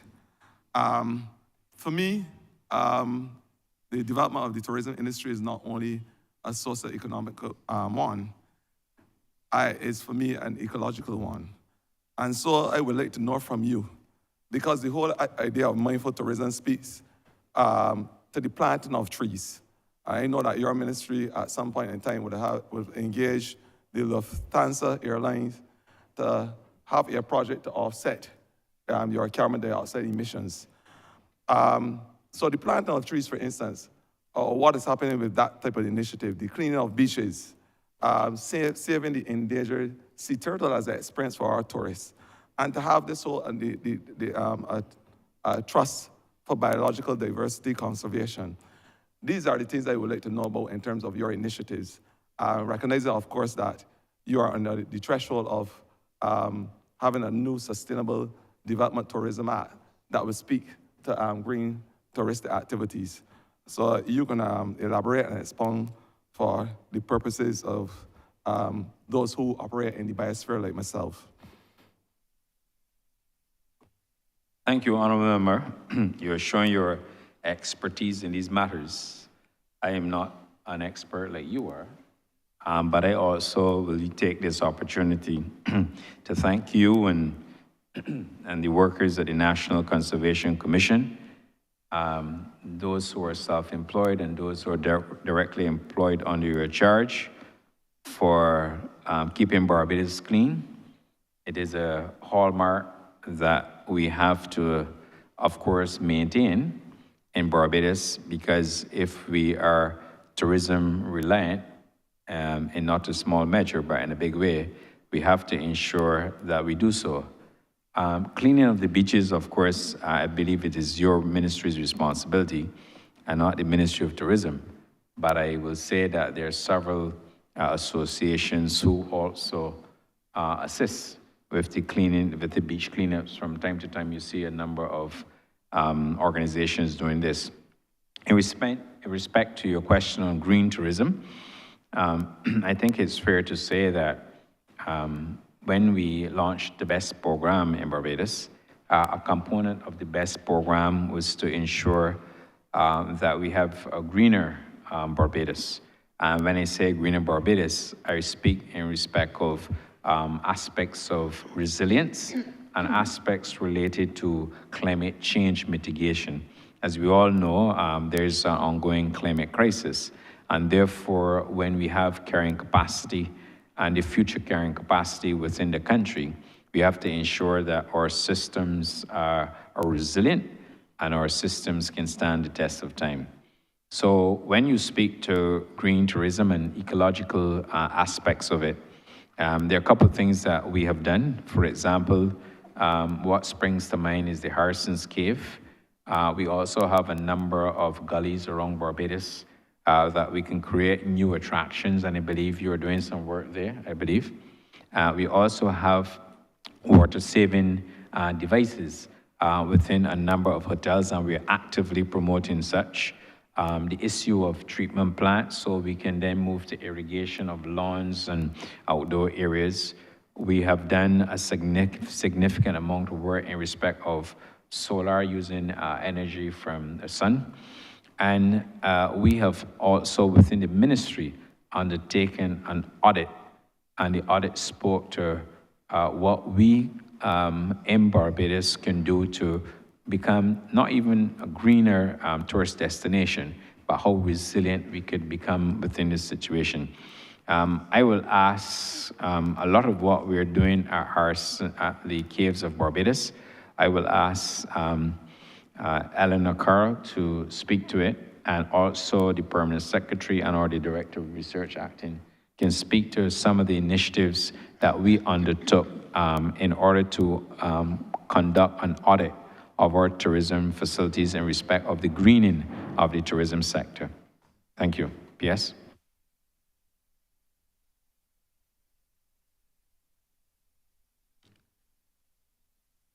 Thank you, Minister, and good afternoon, members of Parliament. My name is Francine Blackman, Permanent Secretary in the Ministry of Tourism and International Transport. Minister did indicate that we have been examining within the ministry, undertaking an audit to determine how we can influence sustainability within the tourism sector, and certainly with a view to making it more green. Excuse me. Basically, when we looked at that audit, we sought to look at the carrying capacity of the country in order to how we host our guests and what impact as we add more and more of the visitors to the island, what type of stress could potentially be had on the infrastructure, which includes the road networks, which includes water supply and our ability to provide electricity and so on. Basically, it showed us that we certainly were not at full capacity, or we had not reached a point where that infrastructure was compromised. And we certainly could continue with the trajectory in which we envisage to continue to grow the tourism sector. But certainly, as we look at that, we noted that as new hotel plants and so on, properties were coming on stream, those properties were being encouraged to establish treatment plants and so on within their properties, which would help to reduce the burden on the overall infrastructure. So these are some of the initiatives that we have been looking at, and we will continue to make sure that as we continue to grow the tourism tourism program, that each time we do so, we are mindful, working with our stakeholders, working with our sister ministries who may have responsibilities in these areas, that we continue the conversation, because we are all working to make sure that what we do are in alignment with the national goals for Barbados.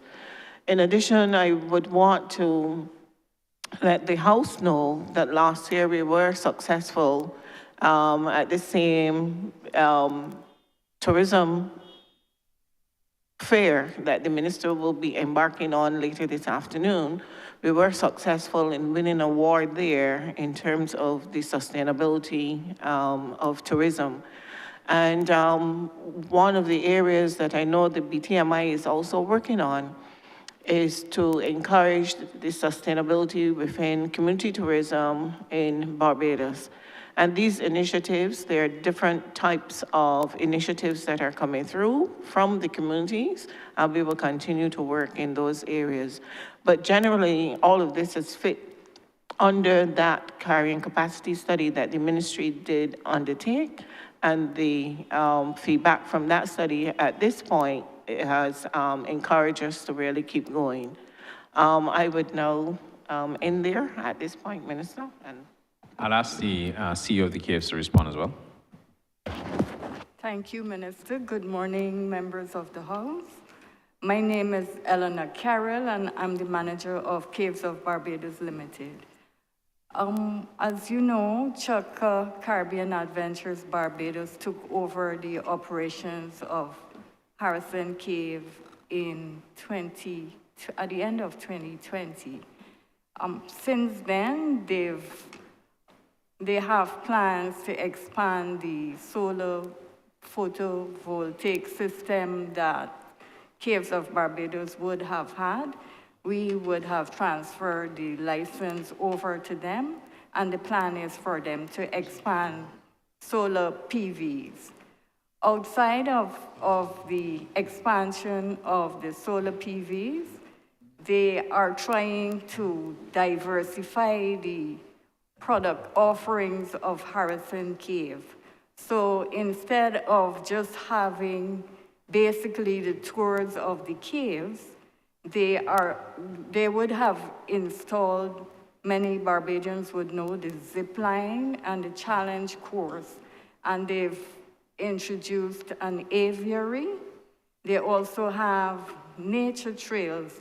So they're trying to reduce the foot traffic through the cave by diversifying. They've also completed the stairs down from the visitor entry level, so you can opt to use a stairway to get down to the valley floor instead of the elevators. So those, in addition to which, they have the Chukka Foundation, which is a foundation that is working with the community in St. Thomas to look at how they can incorporate the community of St. Thomas in the development plans for sustainable tourism at Harrison Cave. Thank you. Thank you very much. And I'm sure the Honourable Minister, when he's traversing Barbados, you have an opportunity to visit the Harrison's Cave and Chukka, as they refer to it now, and see the offerings that they have there. And since he's a lover of birds and other reptiles and animals, he would be afforded a wonderful opportunity to enjoy himself in that pristine domain. I am unrepentant in my quest for biodiversity preservation. I just wanted to follow on and let the BTMI speak to this whole issue of mindful tourism, because I know you would have been embarking on a project and a program to do some work in this whole mindful tourism exercise. So if you can elucidate, I'll be happy. Yeah, I will ask the BTMI to respond to it. I'm not sure if the chairman or the CEO wish to speak to it, or PSC would wish to speak to it. Product, okay, Arsha.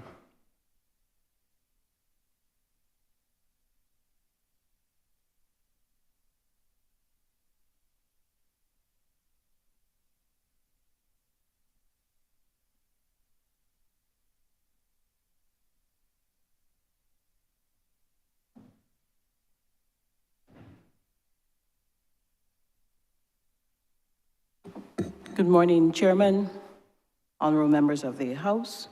I'm Marcia Aline. I'm the Chief Product Development Officer with the Barbados Tourism Marketing, Inc. And I just really wanted to respond to the question of mindful travel, which would have started a few years ago and has been continuing.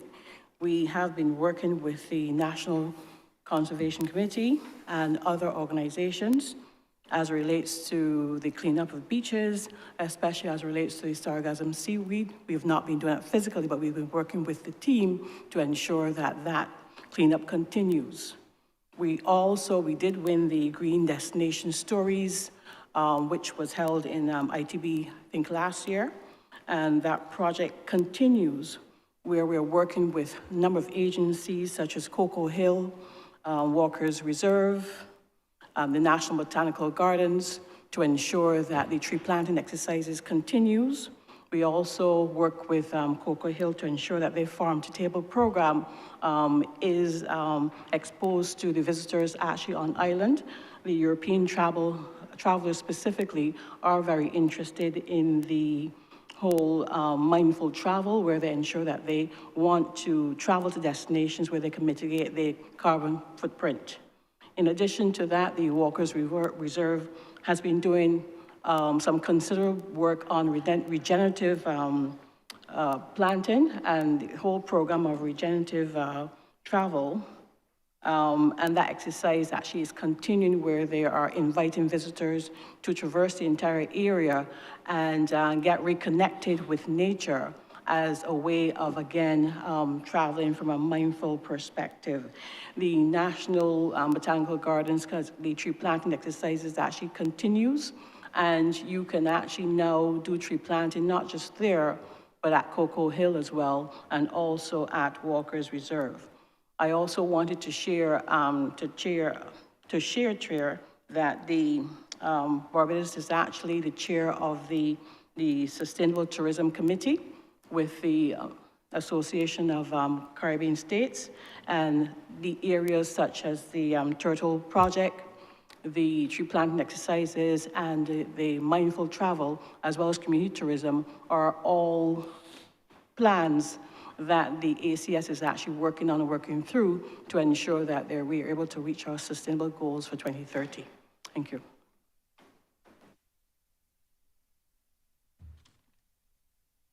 Thank you. Honourable member for St. Michael Northwest. Thank you, Chair. Good afternoon to all. Minister, my question, I would like to direct it to the CEO of the port. It relates to the Pearl Bay Fish Landing Facility. I just want to know when phase 2 of that project will continue. I know some time have passed since the opening of the fish market. And secondly, the construction of the kiosk also that's supposed to be a part of that project. I just want to know if you could update me and the good people of Pearl Bay in relation to what's happening down there. Thank you. Thank you, Honourable Member. We did discuss aspects of it earlier, but I will ask the Chief Executive Officer to respond in respect of the questions you asked in respect of the phase 2 and the kiosk. CEO, John. Thank you, Minister. With respect to the kiosks, we are building 3 kiosks at Pile Bay. They're being constructed off-site. There's an event at Pile Bay earlier this month. When that event is concluded, you should see the kiosks being transported to the facility. The intention is to have those 3 kiosks completed by June of this year also. With respect to the other aspects of the project, we are having discussions with the Chief Fisheries Officer, so we will also continue to implement the phase 2 of the project. With respect to the slip bay, we are still awaiting the planning permission to be able to conclude on that aspect. And then thank you very much, pretty much. And Honourable Member, you would appreciate as well the work that is currently being undertaken by the port as part of its corporate social responsibility program.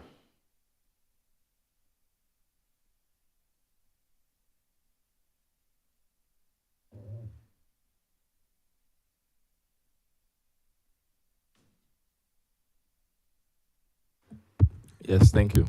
Okay. Well, one more thing. In relation to the planning permission, I could speak to the goodly minister, Dr. Duguid, and to have that speed up. Thank you. We will, yes, thank you very much, Honourable Member. The Senior Minister and Member for Christchurch West continues to work very closely with the Bridgetown Port. He had a massive project on his desk regarding the Bridgetown Port, for which we're grateful, and they have now approved planning permission for the aggregate berth, right? For the aggregate berth. That was a major undertaking. So the other permissions are there, and obviously they're sifting through them, and we're getting them. So I'm sure the Honourable Member for Christchurch West would not wish to disappoint you, and therefore you can be assured that as part of the ongoing Port's corporate social responsibility program, that we will ensure that those facilities are built out in a way that all residents and visitors and other locals to the area, and in particular, so you can have your song down there, and ensuring that the people are very happy and that they see the proud work that the Barbados Labour Party continues to do in your constituency of St. Michael Northwest, which butts and abounds St. Michael West Central, which is my constituency. And therefore, if we have to ensure that St. Michael Northwest remains squarely within the purview of the Barbados Labour Party, it falls to us to ensure that we maintain our capital expansion program in that area. I hope I have been worthy of your question, and you are deserving of my response, sir. Well said, Minister. I endorse that. Thank you. Honourable Member for St. Andrew. Thank you, Mr. Chair. Growing up as a child, we will always hear that tourism is our business, and a lot was said here last week about community tourism. And firstly, let me also thank your ministry, because you've done a significant Honourable amount. Member, just go a little closer to the mic.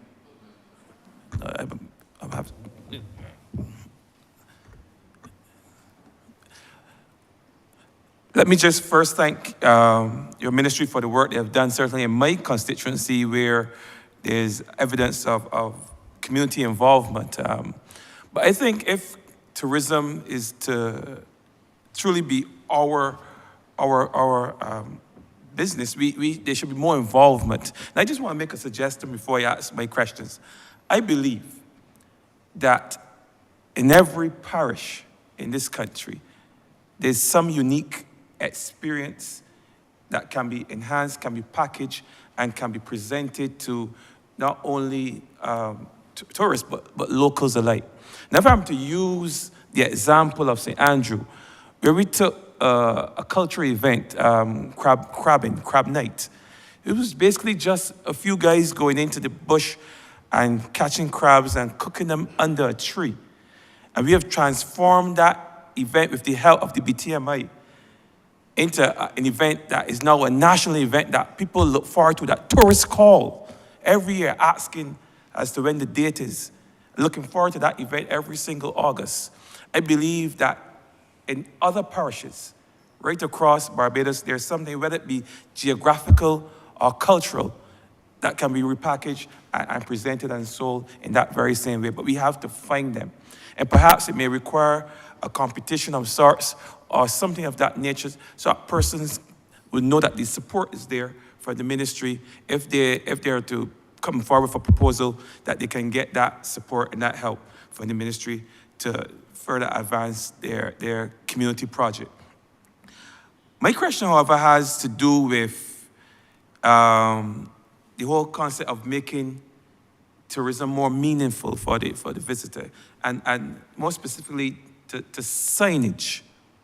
I think I would have asked a couple years ago where we are in signage. In my ministry, we are about to embark on a a national signage program because we understand the importance of signage to the local population.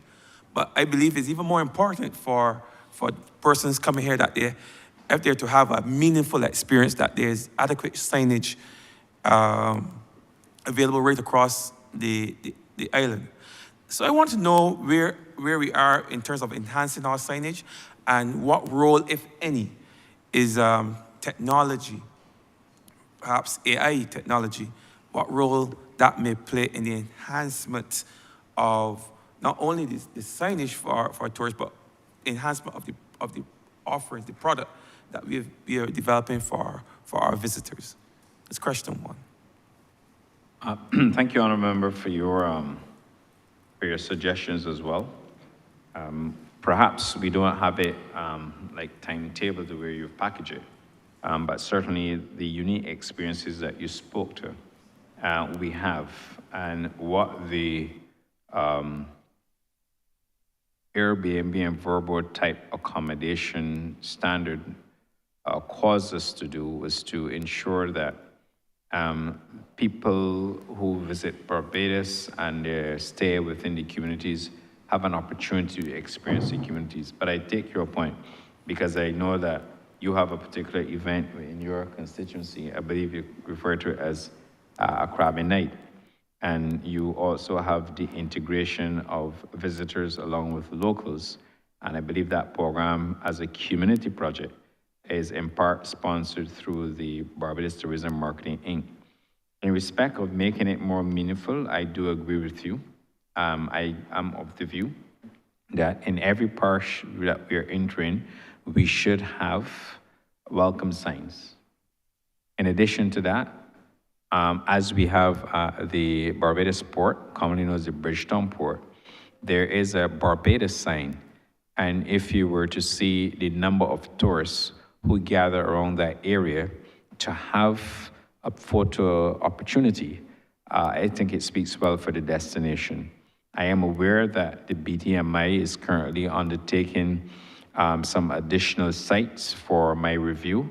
I have received one. I haven't moved on it yet because obviously we have to discuss it with another ministry, and we will do so.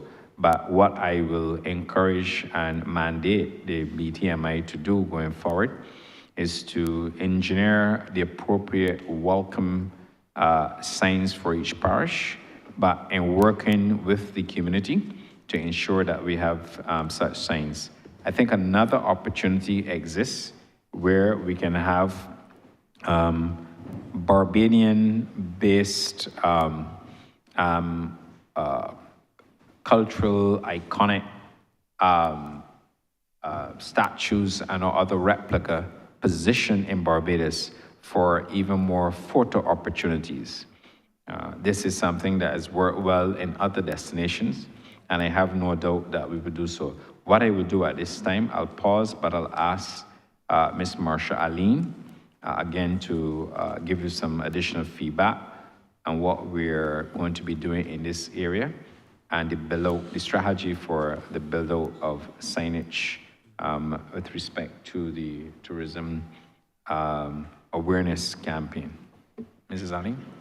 Thank you, Minister. Honourable Member, I just wanted you to know that the Barbados Tourism Marketing, Inc.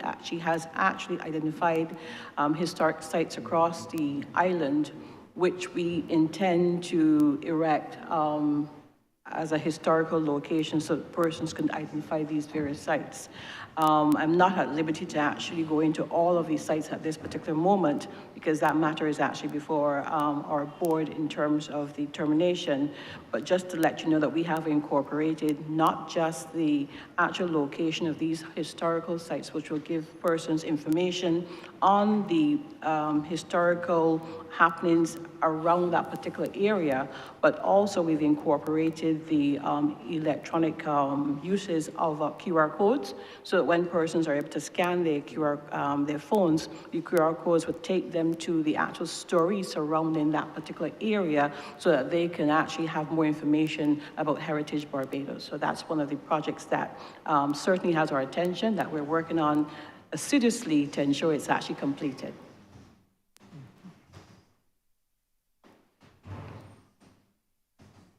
In addition to that, we also have identified a number of iconic spots around the island where we'll be placing Barbados-type signage so that persons can actually have picture ops at iconic locations across the island. So we have taken note of both sets of signage. One would be iconic signage, and the other would be historical signage or informational signage, as is widely known. Thank you. Thank you very much. I think we should also speak to the fact that the Run Barbados Marathon as an iconic event, and I think we are celebrating, what, 30 years? I think we just celebrated our 30th year, if I'm not mistaken. Don't want to mislead the House. But it's also a unique, one of the unique attractions that we package, certainly in your constituency of St. Andrew. And I was there last year for the Run Barbados Marathon and the Run Barbados events. And I must tell you that the visitors to the island thoroughly enjoyed it. We had a wide cross-section of visitors, including those from Latin America who were on island. And it was a wonderful occasion to see locals as well as tourists participating in all the lead-up events to the ultimate Run Barbados Marathon.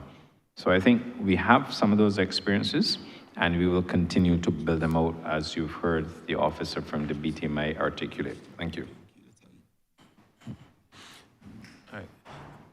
My second question, firstly, let me start by just saying that I'm glad to see that the numbers are up. I know that is in a large way because of the efforts of you and your team. We are seeing so many tourists on the ground today, and so many tourists in Barbados.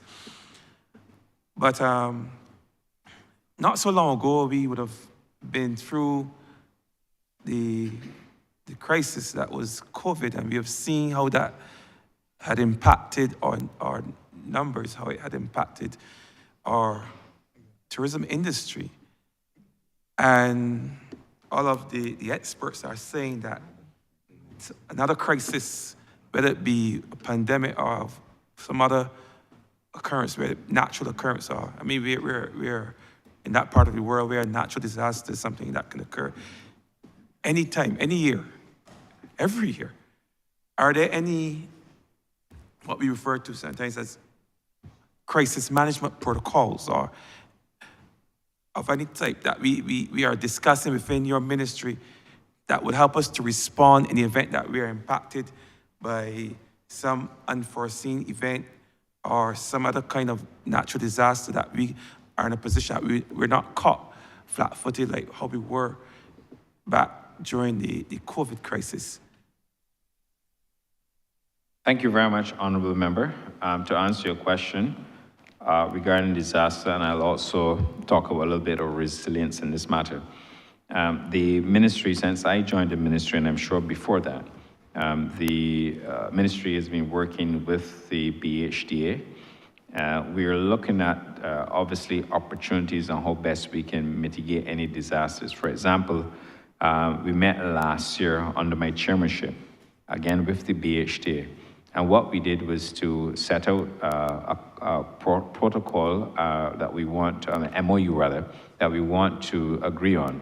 And it has to do, for example, in the event that there's a disaster at one particular hotel or two hotels or multiple hotels, to engage a framework how best we can accommodate those customers at another hotel, at another receiving hotel, to mitigate any further exposure or risks associated with that particular disaster.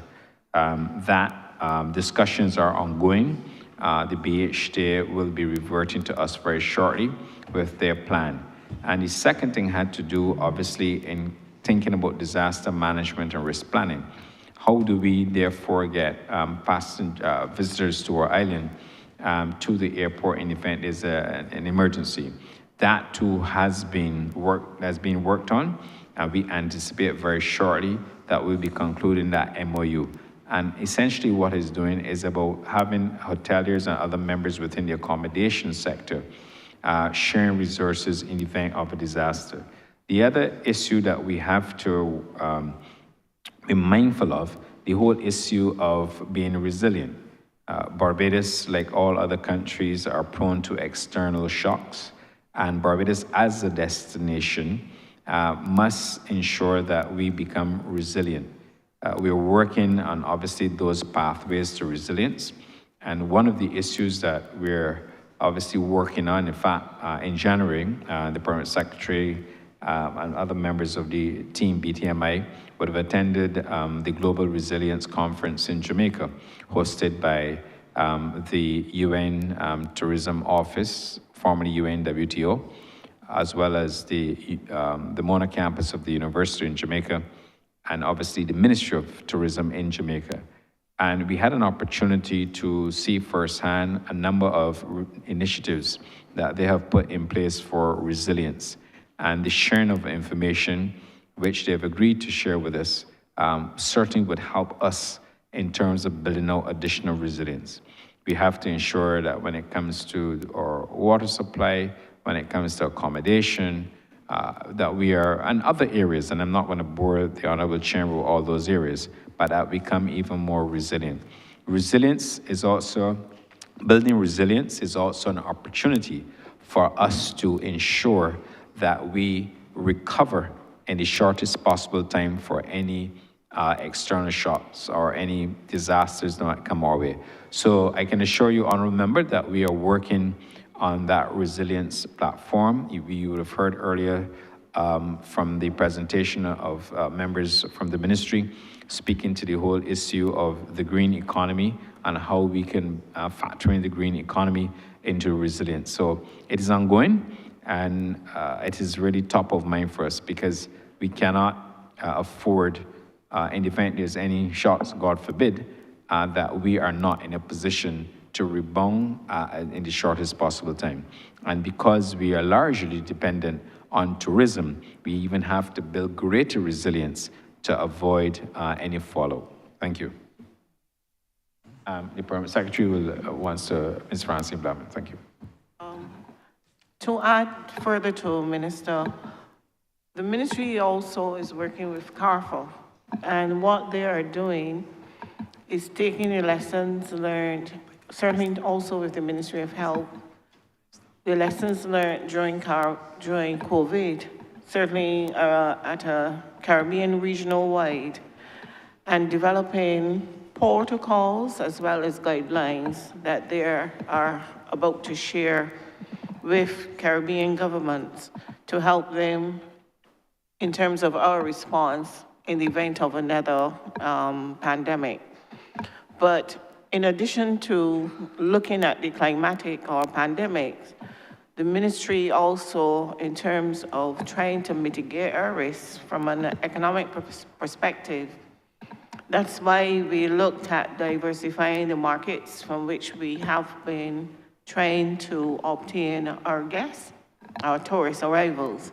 And that is one of the reasons that had underpinned our going into Latin America, as well as trying to seek out new markets from Africa, as well as from the Middle East, and which also therefore underpins the opportunity that we have in our discussions with a number of governments in that area.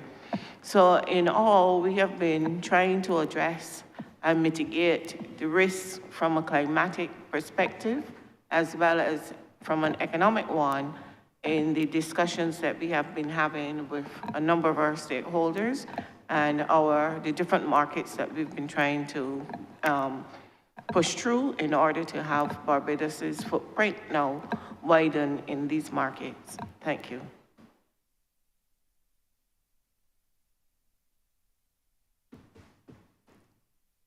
Okay, that's it for me. I just want to, again, thank you. And I think I speak on behalf of a very grateful Barbados when I say thank you for the work that you've been doing, Minister, you and your team. Continue the good work. Thank you, Chair. Thank you. Thank you, Honourable Member for St. Andrew. Honourable Member for St. Thomas. Thank you very much, Mr. Chair. Good afternoon, ladies and gentlemen. I would have had that road signage It's on. It's on, beg your pardon. I would have had that as my very first question, and I'm thankful that the Honourable Minister and his team have given some responses, because we know what it is like in Barbados. You want to go somewhere and you want to find where somebody say, go around that corner, go yonder, so. And it really frustrates even locals. So it is a great idea that has been pursued, and I'm really extremely happy for the response that was given in relation to road signage. The only addition I wanted to it is to find out what are the synergies with other governmental institutions like the Public Works Ministry or even the private sector to be able to have it done, because there where I live and most of Barbados, it is extremely woefully lacking to get signage, the billboards and all that. So I'm happy that the Honourable Minister and his team have given questions, so I let that one just slip away, Mr. Chairman, sir. My question though, let me congratulate the Honourable Minister and his team. I almost forgot, I was waiting so long. Let me congratulate the Honourable Minister and his team for the excellent work that has been done. And I'm extremely pleased with a lot of what is in the pipeline.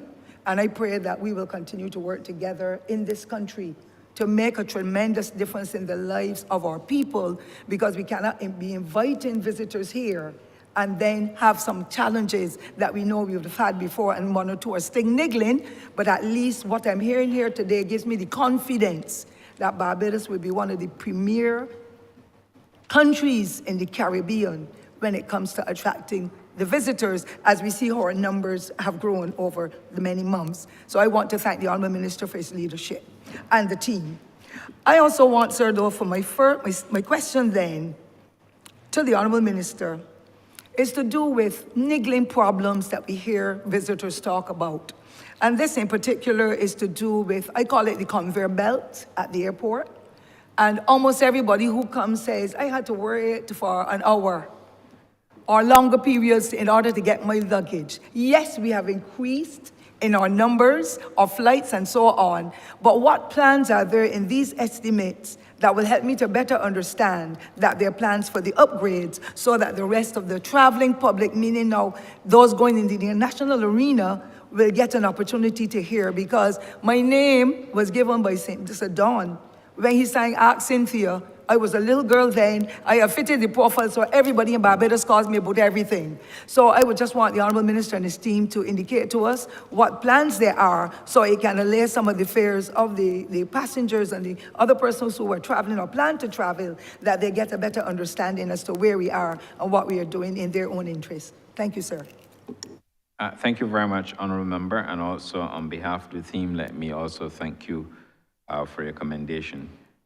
In respect of the situation at the Grant Williams International Airport, it is a challenge that we inherited and a challenge that we intend to fix. I did indicate earlier that what we've done is that we sat down with the ground handlers of Barbados, GCG Ground, as well as Caribbean Aircraft Handling. Those are the two major ground handlers in Barbados. Obviously, there's an in-flight operation run by Inter-Caribbean for their aircraft. What we found was that we had an inordinate delay on some days with the baggage coming off the aircraft. We had meetings with the ground handling companies, and I'm pleased to say that they were present at all requested meetings. They were fully engaged. What we moved to, and of course the Prime Minister was also involved in the early stage in one discussion, but what we moved to was a situation where if they were unable to adhere to standard operating procedures, then they would we would have a statutory fine or we will have a consensual fine. So with the mandate given to us, we were able to meet with the ground handlers.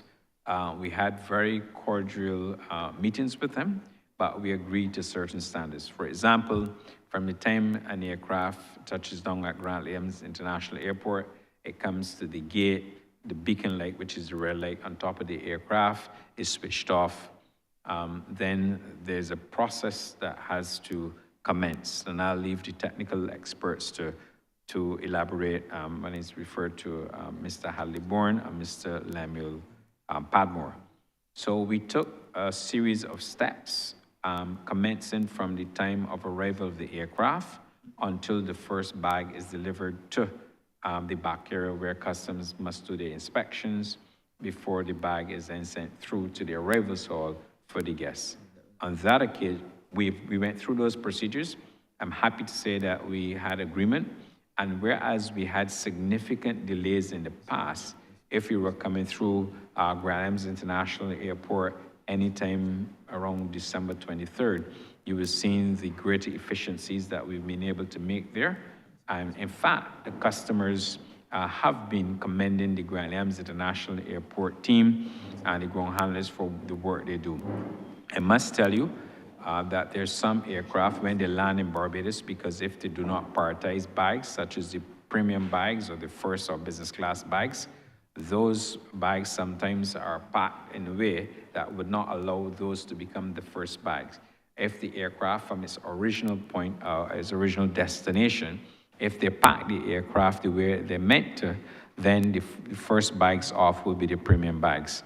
So we have time standards. For example, the first, depending on the type of aircraft, we have a commitment, say within 15 minutes, then the first bag must be in the arrivals hall. I'll ask like I said, the CEO and Mr. Lemuel Padmore to walk you through that process. The other good thing about that, because there are penalties attached, we refer to them as consensual fines, the ground handlers are now incentivized to ensure that they meet the standard. The other issue is that the airline, obviously an aircraft, once it's here, it's landed here, it has a turnaround period. Sometimes an aircraft may have, if it's a long haul carrier, may say 2 hours. But if you have what we call a short haul route, like say going to Miami or New York, you have to turn around that aircraft within 1 hour. So you have to, sometimes if you have a plane of approximately 200 persons, and you have 2 or 3 pieces, you go and imagine you coming close to 1,000 bags if you have 3, or maybe 400 or 500 bags, depends on the average. So they're duty bound to turn around that aircraft within their service agreement contracts with the airlines, and therefore they also have that duty. What we also did is that there's some steps that we were practicing or following, I should say, in the past that we no longer follow. For example, port health. We no longer have to wait on port health to knock on the door of the aircraft and to receive the information. That information is being transmitted, and I want to say thanks to the Ministry of Health for ensuring that that became a reality, and that is working well. We fine-tune other processes within the ground handling operations in the Grand Islands International Airport. What we also have is that we have a report on a daily basis, which is submitted to the Grand Islands International Airport and forwarded into the ministry, and it's also consolidated weekly and monthly. What that does, it tells us, for example, are the ground handlers meeting the standard? And if they're not meeting the standard, what was the delay and what caused it?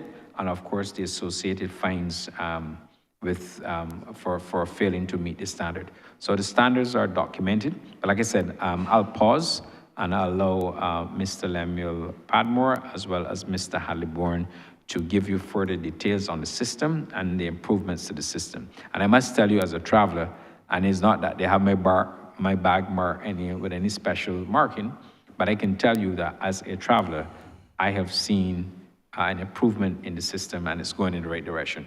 I'll defer to Mr. Padmore and Mr. Halliburn. Thank you. Honourable Minister, I heard your deference, but this question was posed last week and dealt with. So, and in the interest of time, I think that we should proceed to the next question. Thank you. Mr. Chairman, I didn't want to be Her Honor, Mr. Speaker, asked the question. So as an officer, as a host like you, I felt it appropriate to give her some background. Perhaps she would have been busy attending to other matters of state. So I don't know if you still want that to happen, but I will abide by your ruling, sir, yes, because this is your house. You have given I'm in your house, sir. You have given a quite detailed response, and I want to ensure that the member is able to ask her next 2 questions, and then we have one more member from for St. Michael West, and we have a particular cutoff time as we are off our. So I will give move the next, Honourable Member St. Thomas, you can move to your next question. Thank you, sir. I'll be able to get that information, otherwise I'm sure. The final question, though, in the interest of time, would be associated with, again, I'm saying synergies, because I'm talking now the Ministry of Tourism in association with Youth Affairs and Culture, Elder Affairs, I cannot leave that out, sir, and so on, to find out about the synergies. I live in a constituency that has so many areas of interest. Some of them really need to get some professional assistance, some funding and all that. And in the light that we are now attracting so many other thousands of visitors to the island, I think our tourism project would expand if assistance is offered in that respect. I remember distinctly in the early 1980s, 1982 to be exact, every parish in Barbados had a festival. St. Thomas Festival in particular, I was the chairperson, so I remember very well. And we were able to attract both locals and scores of tourists or visitors to the island to be able to be entertained and to get accustomed to what our cultural heritage is like. And I want to indicate then, sir, the various communities I have in St. Thomas. I say I have because that's where I live. And I've been born there and went to school there. So in the community of St. Thomas, there are so many areas that I would really wish to see more done beyond Harrison's Cave, which we know is now one of the premier locations on the island. The Flower Forest, Barberton and Bounding, St. Joseph, Mount Hillaby, that I would have made a formal request to the BTMI at that time, more than 10 years ago, for a simple bathroom location. Because visitors come down on the west coast, and so they have a beverage down in Whole Town, then they stop off at another location. By the time they get there, there's no washroom facility unless one is being done now. The road conditions are bad, but this is not this Honourable Minister's responsibility. It is really one that I will really pursue further, because the Honourable Member for St. Andrew and myself, we share the residents who live on either side of that road. But that is one I will tackle with the other minister. But the point I'm making is Mount Hillaby has got a pristine view of the East Coast. But then it becomes so overgrown with bush and all that. We beg MTW because their hands are tied. We beg Ministry of Public Works to help us to cut down the trees. Sometimes the residents themselves go, but people trek and go to Mount Hillaby. They say, I want to see the highest point in Barbados. And as a result, we do not want residents and locals to be traversing that area. And then because of the overgrowth of the bush, we know sometimes how some young people are so inclined to want to snatch a wallet or to do something silly. And therefore, I want to know what plans does that ministry have in helping us to be able to upgrade Mount Hillaby. That is one of the best locations all tourists come to say, I want to visit. The other part of that, sir, is to do with the Rock Hall Freedom Village, where we've got plans there and have had plans for a while. The change of government at the time had caused some setbacks, but we want for that Freedom Village to come to conclusion. We want, therefore, for the plans we have in the making to be able to have tour guides as part of what we're doing, and persons traversing from the monument area over to St. Thomas Parish Church that is so many centuries old, over to Portvale Factory, come through Pori Spring, where the water is flowing incessantly. And then, of course, Fortress Hill is on the hill. It wasn't just called Fortress Hill for a joke. It is because you could stay there and that view gave you everything that's on the west coast of Barbados. And then we have the Duke's Bridge. We have the vault in the Vault Road, the Williams Vault. We have Springvale. We have Earthworks. And we had the heart of Barbados that really tears away my heart for what I saw happening from the heart of Barbados before and now what has happened as a result. Queue in the community was there on Thursday night. I could not pass to get to my house, sir, because people were so happy to be there, but it was more than that. They had market day, they had road races, running races, walking races in the past. They had locals who were given an opportunity with UNESCO to be able to form a group called Youth Path, and they got international assistance with it.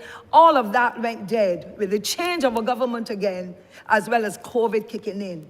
I want to know how will the Ministry of Tourism assist us in St. Thomas and by extension St. Joseph, St. Andrew, to be able to get some of those projects going, because we think that it can make a difference and add flavor to the sites and services that will be offered to our visitors, and more particularly for me, our locals, especially our senior citizens, who when they get a ride over to those particular locations, it brings back memories to them, and it gives them that hope that Barbados is still yet alive and catering for people of all ages and all walks of life, including the visitors who come with us. So generally, that is my question in a nutshell, and I would wish to hear what plans there are beyond Shaka and the other areas. And the final thing I wanted to say, chattel houses are again still on the island.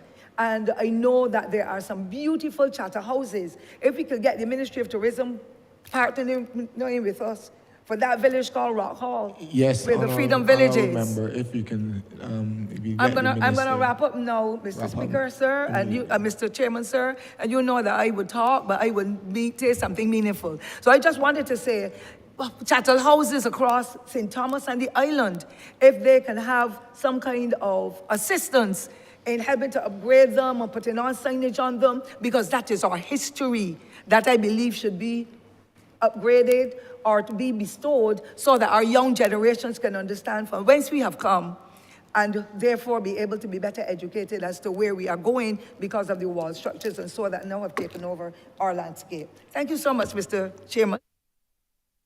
Thank you very much, Honourable Member, and thank you for your very insightful views as it relates to St. Thomas. You have proffered at least 6 suggestions and locations where I believe we can make some meaningful progress. I'm told that the road to Mount Hillaby was recently paved, so we've started with that in terms that we have a paved road, and I do support. One of the, in terms of how do we construct and get at least those 6 areas that you've highlighted into not only community, but to become more entrepreneurial, including the gullies that you have in that area. And I believe the time has come for the mandate of the Caves of Barbados to be fine-tuned, and therefore, when I confer with the Permanent Secretary, and obviously with the board of the Caves of Barbados, I believe that this is an opportunity for them to engineer some progress to ensure that, like for example, Mount Hillaby, that you have a welcoming visitor experience with the appropriate amenities needed for visitors and locals alike who go to that area. So I give you my word that I will mandate both from this honorable chamber, and they're here with me today, the Caves of Barbados Limited and the Barbados Tourism Marketing Inc. to one, undertake a tour with you, because you know that area better than most. One, to identify the locations, to give an assessment of what is required in those areas, and that they shall report to me within 4 weeks of today's sitting with a plan. The Marsha Aline, who leads the product side, as well as the CEO of the Caves, who is here with us today, that they should meet. And once we have that initial document, I will then convene a meeting with the board of the Caves of Barbados to ensure that they understand the pathway to us accomplishing what you've identified. It is good for us because it also helps us to build out our tourism and to also give other options as attractions. Thank you. Thank you, Honourable Member for St. Michael West. Thank you, Chair. Good afternoon to the Honourable Minister and team. I would like to join in the numerous sentiments this morning, commending you, Honourable Minister, in a job well done in bringing back our bread and butter industry. Now, the economic impact of tourism cannot be understated here. Not only does it contribute to foreign direct investment and direct employment, but it also contributes to our wider economy in the procurement of goods and services. For context, let us go back to the dark days of COVID. And as I am not a minister, I'm a backbencher, I have a day job.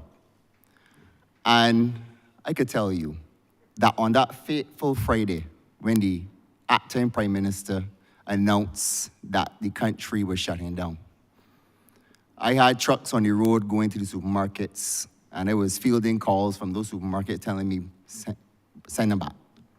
All the goods were coming back, going back into the fridge. And I could tell you that other companies, permit me, Mr. Chair, for calling some of the names, like Chickmont and these, had chickens piling up in Baiko. They had to freeze them and keep them. Nowhere to go. Supermarkets were shut. And for context, this government made the decision in the dark days of COVID to allow those cruise ships to dock off our shores.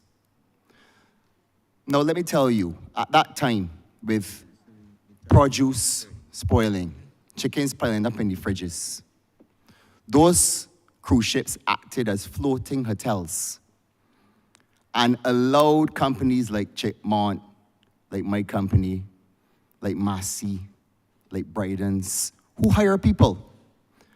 And the people that they hire benefit from the tourism industry.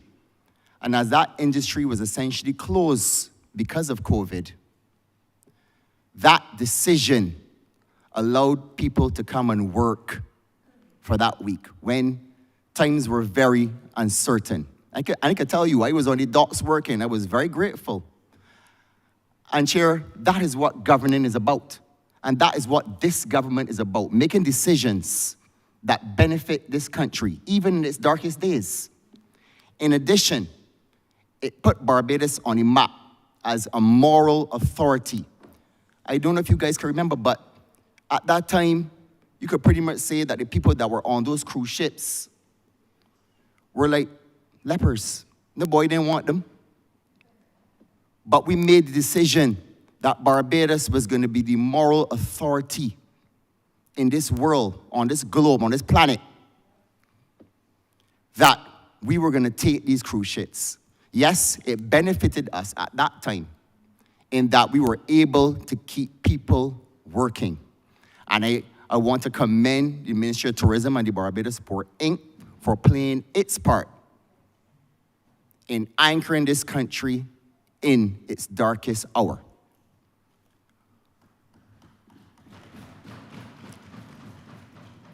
So, sir, we sowed the seed to reap the need.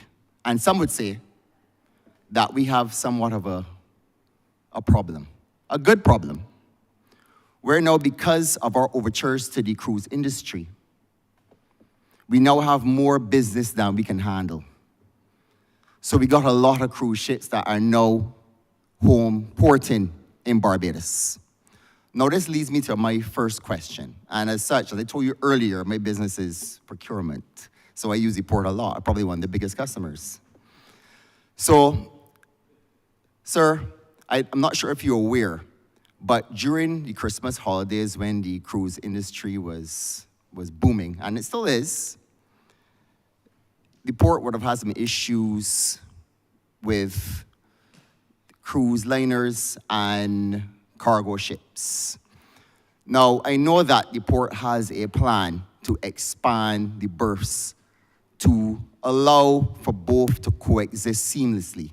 Now, this is important because the Honourable Prime Minister, in seeking to position Barbados as a world-class destination for tourism and for business, we need the Bridgetown Port, obviously, to be positioned such that it can handle Barbados to become a hub for the South-South, which is South America, Africa. And I want to take this opportunity to commend the minister and his team in positioning Barbados to take new risks and go out into the market to attract new tourists.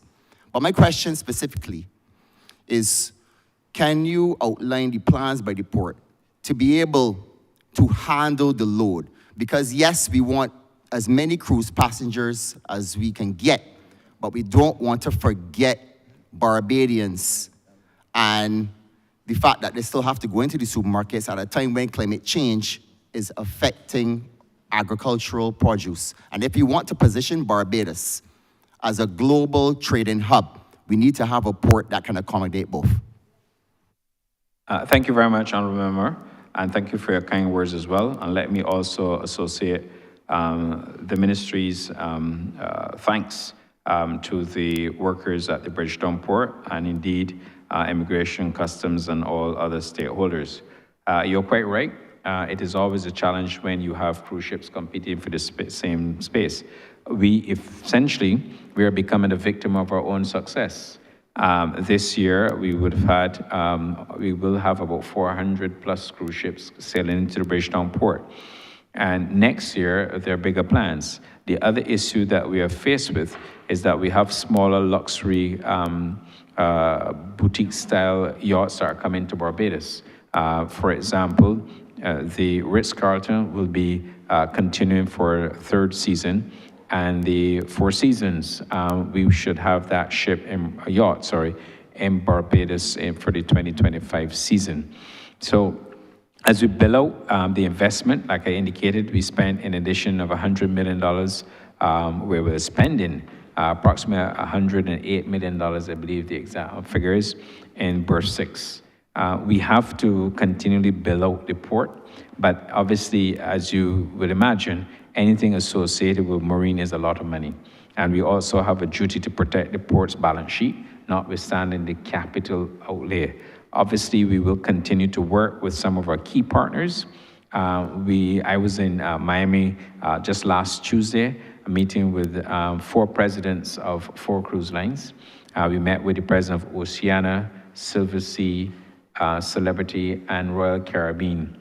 And those companies also expressed an interest in any future investment that we would have, are willing to undertake. We can submit a proposal. But we have to build out, Honourable Member, and we will endeavour to do so.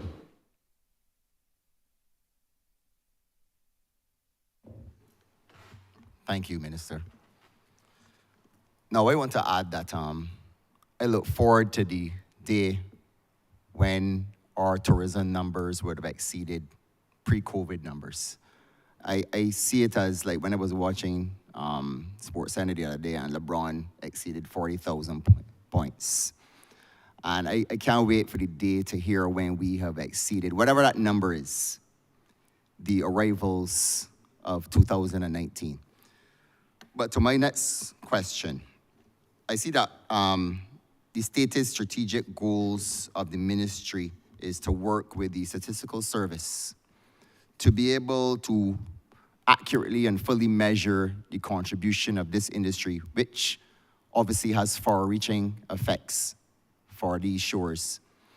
And to quote your words, Minister, that you want to see a pouring down of the benefits and not a trickling down. So obviously all these plans to beef up community tourism, I want to commend you on getting more active participation of alternative tours and ensuring that taxis are able to benefit fully. How do we fully measure the impact of all of these tremendous and wonderful things? Can you describe the framework, the methodology to be able to measure? Thank you, Honourable Member. We have a research department within the BTMI. That department works very closely with the Barbados Statistical Service. We are going to continue to endeavor that work with them. We are building out additional platforms in terms of electronic collection of data and doubling with some aspects of data analytics as well. As I indicated, it is important for us as a ministry to be working with data. Take, for example, today at the Bridgetown port, we have 4 cruise ships, 8,000 passengers. This summer, we will have 24 vessel calls at the port with approximately 50,000 passengers. Next year, on the books so far, we have 22 ships coming in the summer with approximately 45,000 passengers. And part of my trip last Tuesday in the United States to meet with the cruise operators is to continuously build out our capacity so that we have a very busy summer and to return to what we are accustomed to.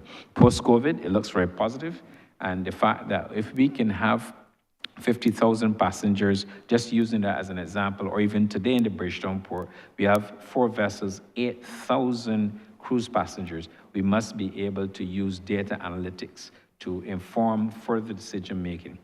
We work very closely with the cruise ships to get information. They share information with us. That's what helps us to build out our strategies, and we will continue to do that. So I take your point. It is critical, and like I said, we will continue within the BTM and the ministry to build up that architecture, choice architecture. But beyond that, we will continue to work with the Statistical Service. Thank you. Thank you, Minister. I am aware of my position in the Bahan the chair, but I just have one last question to ask of the good minister. So it would be remiss of me if I did not go here as the chairman of the Barbados Tourism and Investment, Inc. Regarding the comments made by the leader of the opposition as it pertains to the hotels and Sam Lord specifically. And Minister, I can say that when we first came into government in 2018, that Sam Lord was in the ground. And as you would know, we faced numerous challenges with COVID, ash, freak storm, that caused us to shut down that site on numerous occasions. In addition to that, going through all of those challenges, we also came and saw a project that had 54 acres to 1 hotel. But the cabinet, including you, Minister, agreed to split that site in 2, where now we kept the same amount of rooms, 422 rooms for Sam Lords, but the other half of the property is earmarked for another hotel. So we got a 2-for-1. So in essence, 25 acres and 27 acres, I would believe. So in essence, that is what this government has done. So Minister, in my question, I want to know how comfortable are you with the hotel plants on island, bearing in mind Sam Lords, Indigo, and Pendry, that's going to be on the North Coast. Thank you very much, Honourable Member. And that's why I made the point earlier to the Leader of the Opposition. It is important that you have persons who can execute. And like I referred to him, that they had Gaul, lost Gaul. They brought Avianca, lost it. They lost Delta, and they lost New York Run, and we brought them back. So I'm with you that you were able to take it from what would normally be called in economic language a green field. You've now made that a productive field, earning substantial revenue for the country and of course much needed foreign exchange. So thank you for that. With respect to the hotel plant in Barbados, there is, and I made the comments in my opening remarks and later during questions, there is a need for not only improvement in the quality. What we're hearing from the travel trade is that we need to have hotels that reflect maybe a higher standard. As you well know, Barbados and certain segments is not necessarily an affordable destination on the coastline. It is affordable elsewhere. But we pride ourselves in having the benefit of having what we call high-end luxury properties and also affordable properties. And we have to build out our infrastructure. That therefore requires us to ensure that there's a retention or a sinking fund. It also requires the hotel companies to start looking at their competitive set and to see how best they can compete with their competitive set. That is ongoing, and I will encourage them. We have through legislation, a number of concessions through the Tourism Development Act and through the Tourism Development Act as amended. And therefore, we have the architecture and the institutional framework for them to make the decision. Coming out of COVID, some might argue that it will take them a little more time, but the opportunity for us to reinvest in the plan is now, and I support your comments that they should get on with the business of improving their hotel plans because it will redound to them. And the one last comment I'll make, based on my former life and love for the sector, anytime you make a capital improvement in respect of a hotel plan, you will always see increasing occupancy as well as a flow through to the bottom line. In other words, you will make some good money and profit, and the workers also get to benefit. So on that point, I think that's something that we will continue to work with the accommodation sector to build up. Thank you, Minister. Just a clarification, the second site is 17 acres for tourism development. Thank you. Thank you very much, Honourable Member for St. Michael West. We have already acknowledged the delegation from the House of Commons and the Canadian Senate, and we trust that you certainly enjoyed the discussion that you witnessed here today. Honourable Minister, you will now have your opportunity to wrap up, but before you do, I want to, through you, remind the chairman of the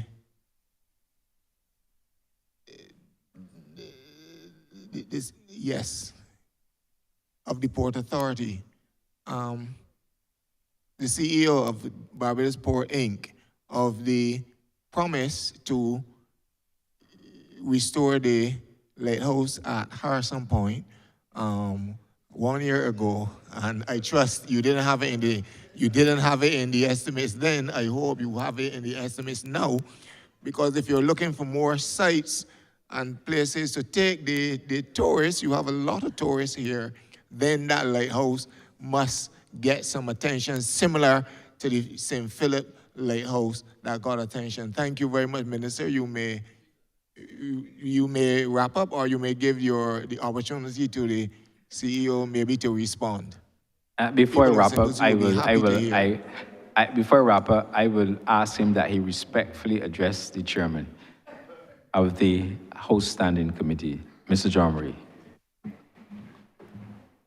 We will refurbish the lighthouse during the coming year. Once we have the leases from the Ministry of Housing and Lands all sorted out. Thank you very much. Honourable Minister, you may wrap up. Thank you very much, Mr. Chairman, and thanks to all honourable members of this chamber, the various officers, and members, of course, of my ministry's team, without whom the whole exercise would not have been at all possible. During the past two sessions of debate, I think it's fair to say that they have helped and contributed to the quality of debate, and therefore they are to be commended. Mr. Chairman, you recall that my observing the highly and competitive nature of the international tourism market. And for us, it is not about rest, it's not about sleep, it's about continued work and performance. I wish also to indicate that we've had the good fortune and blessing that we will have a locally grown Chief Executive Officer coming into the role of Chief Executive Officer effective April 1, and to be accompanied by a Chief Operating Officer on the same date. It's therefore incumbent upon me to express my gratitude to them. They are going to be undertaking a role and certainly responsibilities, which in my judgment will cause them to flourish and for the country to even enjoy greater benefits. We've laid a great platform in Barbados for the future growth of tourism, and I'm very mindful of that. And again, I say thank you to the team. I cannot help but also express my ambition to transform this sector from what people call, or the so-called acceptance of a trickle-down economic model to a pouring down and through economic model. And we are fully committed to our crucial national duty and certainly our obligation within the tourism sector. So I give all members of this chamber, as long as I continue as Minister of Tourism, International Transport, that we will endeavor to continually reposition Barbados. Our strategy has yielded significant dividends, and we will continue to do so. And with those few words, I'm obliged to you, and I beg to move that Head 27 stand part. Thank you, Mr. Chairman. Wait a second. The question is that Head 27 stand part. All honorable members in favor, say aye. Honorable members against, say no. Methinks the ayes have it. Honorable Leader of Government Business. Thanks, Mr. Chairman. I beg to move that you do now report progress to His Honor the Speaker and beg leave to sit again. The question is that I do now report progress to His Honor the Speaker and beg for leave to sit again. All honorable members in favor, say aye. Honorable members against, say no. Methinks the ayes have it.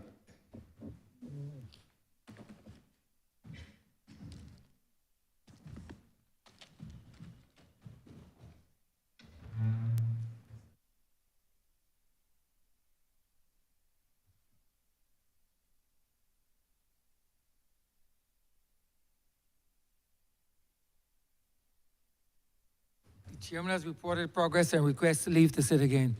Honourable Leader of Government Business. Thank you, Mr. Speaker. I beg to move the suspension of the House until tomorrow, the 5th of March at 10 a.m. Beg second. The question is that this honourable chairman be suspended until Tuesday, the 5th day of March, 2024 at 10 a.m. in the forenoon. All those honourable members in favour, please say aye. Those against, please say no. Me think the ayes have it. This honourable chairman stands suspended until tomorrow, Tuesday, 5th day of March, 2024 at 10 a.m. in the forenoon.